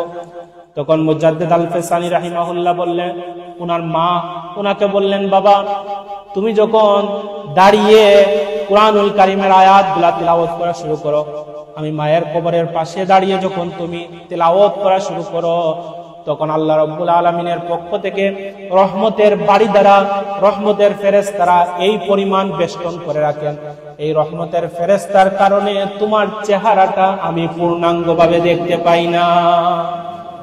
বাবা তুমি যদি একটু নীরব থাকো তাহলে তোমার চেহারাটা আমি একটু সুন্দর করে দেখতে পাবো। এই জন্য প্রতি শুক্রবার কোন হাদিসের মধ্যে এসেছে জুমার আগে কবরবাসীদের রূহ কবরের উপর থাকে। আবার কোন বর্ণনায় এসেছে পুরা জুমাবার সূর্য অস্ত যাওয়ার আগ পর্যন্ত তাদের রূহ কবরের উপরে থাকে।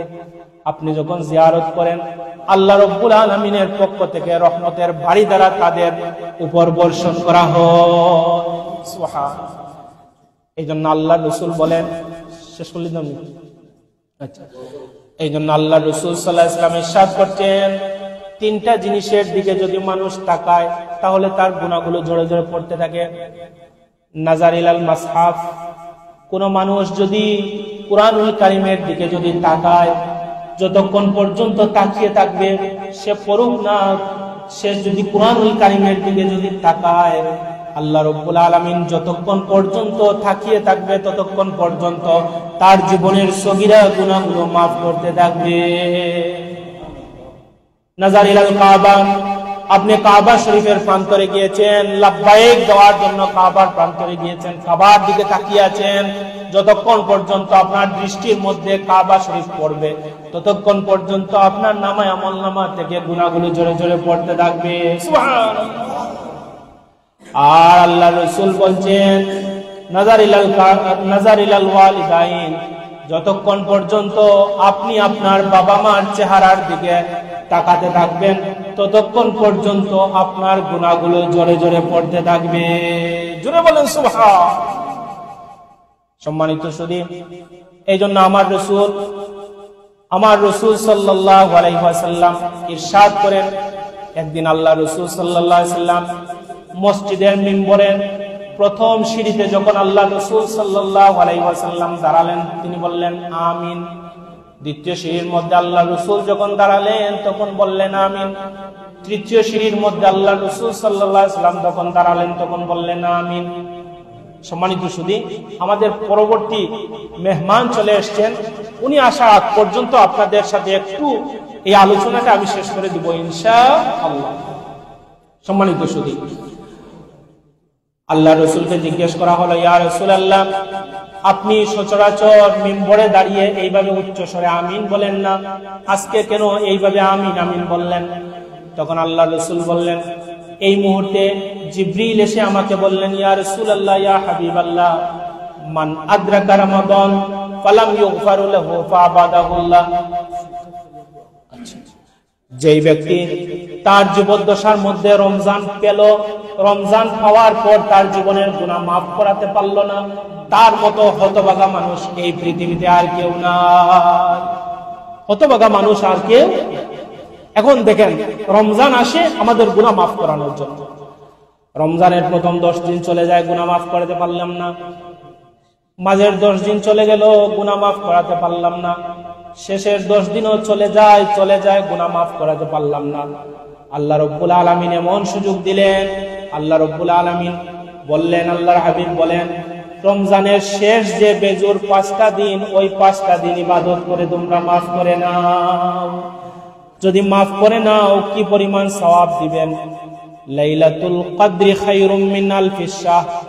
যদি তোমার জীবনে যদি লাইলাতুল কদর যদি নসিব হয়ে যায়, সর্বনিম্ন হিসাব 83 বছর 4 মাস ইবাদত বন্দেগীর সওয়াব দিয়ে দিবে। জীবনে একবার লাইলাতুল কদর পেলে আমাদের জীবন উজালা হয়ে যাবে। এই জন্য এই যে শেষ সময়টা আমরা খুব গুরুত্বের সাথে আমরা কাটাবো ইনশাআল্লাহ। শেষ হাদিসটা বলি, আল্লাহর হাবিব বলেন, নাযালা কাবকাবাতিন মিনাল মালায়েকা। এই লাইলাতুল কদরের রাত্রিতে হযরত জিবরিল আলাইহিস সালাম ফেরেশতাদের দল বল নিয়ে এই জমিনের মধ্যে তিনি আগমন করেন। এই হাদিসের ব্যাখ্যার মধ্যে এসেছে, যারা শেষ রজনীগুলোতে ইবাদত বন্দেগী করবে, লাইলাতুল কদর যাদের নসিব হয়ে যাবে, যাদের সাথে ফেরেশতারা মুলাকাত করবেন, সেই ইবাদত বন্দেগী করার সময় হঠাৎ করে দেখবে তার অন্তরের মধ্যে হঠাৎ শীতলতা চলে আসছে। ইবাদত বন্দেগী করতে করতে হঠাৎ দেখবে তার চোখ থেকে তার নিজের অজান্তে পানি প্রবাহিত হচ্ছে। এই হাদিসের ব্যাখ্যার মধ্যে এসেছে, তুমি জেনে রাখবে ওই সময় ফেরেশতার সাথে তোমার মুলাকাত হয়ে গিয়েছে। সুবহানাল্লাহ। এই জন্য এই সময়ের ইবাদত বন্দেগী আমাদের জন্য অত্যন্ত গুরুত্বপূর্ণ। পরিশেষে যেটা আমরা এই রোজার যে ত্রুটি বিচ্যুতিগুলো মার্জনা করার জন্য আল্লাহ রাব্বুল আলামিন আমাদেরকে যে ফিতরার ব্যবস্থা করে দিয়েছেন, এই ফিতরা আমরা আদায় করব, তাহলে এই গোটা রমজানের পরিপূর্ণ হক আমাদের পক্ষে আদায় করা সম্ভব হয়ে যাবে। যখন আমরা এই কাজগুলা করলাম, আল্লাহ রাব্বুল আলামিন আমাদেরকে বললেন, তোমরা একত্রে ঈদগাহে চলে যাও, আজকে আমি তোমাদেরকে প্রতিদান দান করব। সুবহানাল্লাহ। তারপর রমজান শেষ হয়ে গেল, শাওয়ালের আরো 6টা রোজা রাখলাম, পূর্ণাঙ্গ বছরের রোজা আমাদের নসিব হয়ে গেল। আল্লাহ রাব্বুল আলামিন আমাকে আপনাকে লাআল্লাকুম তাত্তাকুন, তাকওয়া অর্জন করার তৌফিক দান করুন। আমরা সবাই বলি আমিন। সম্মানিত সুধী, আমার আগের বক্তার পর আমার আগ পর্যন্ত যে বিচ্যুতি হয়েছে, এই বিচ্যুতির পরও আপনাদের যেভাবে নীরবতা এবং সহযোগিতা আমি পেয়েছি, আলহামদুলিল্লাহ, আপনাদের কৃতজ্ঞতা শুকরিয়া আদায় করি। এর বিনিময়ে আল্লাহ রাব্বুল আলামিন যেন আপনাদেরকে দুনিয়া এবং আখিরাতে উত্তম জাযা দান করেন। আমরা সবাই বলি আমিন।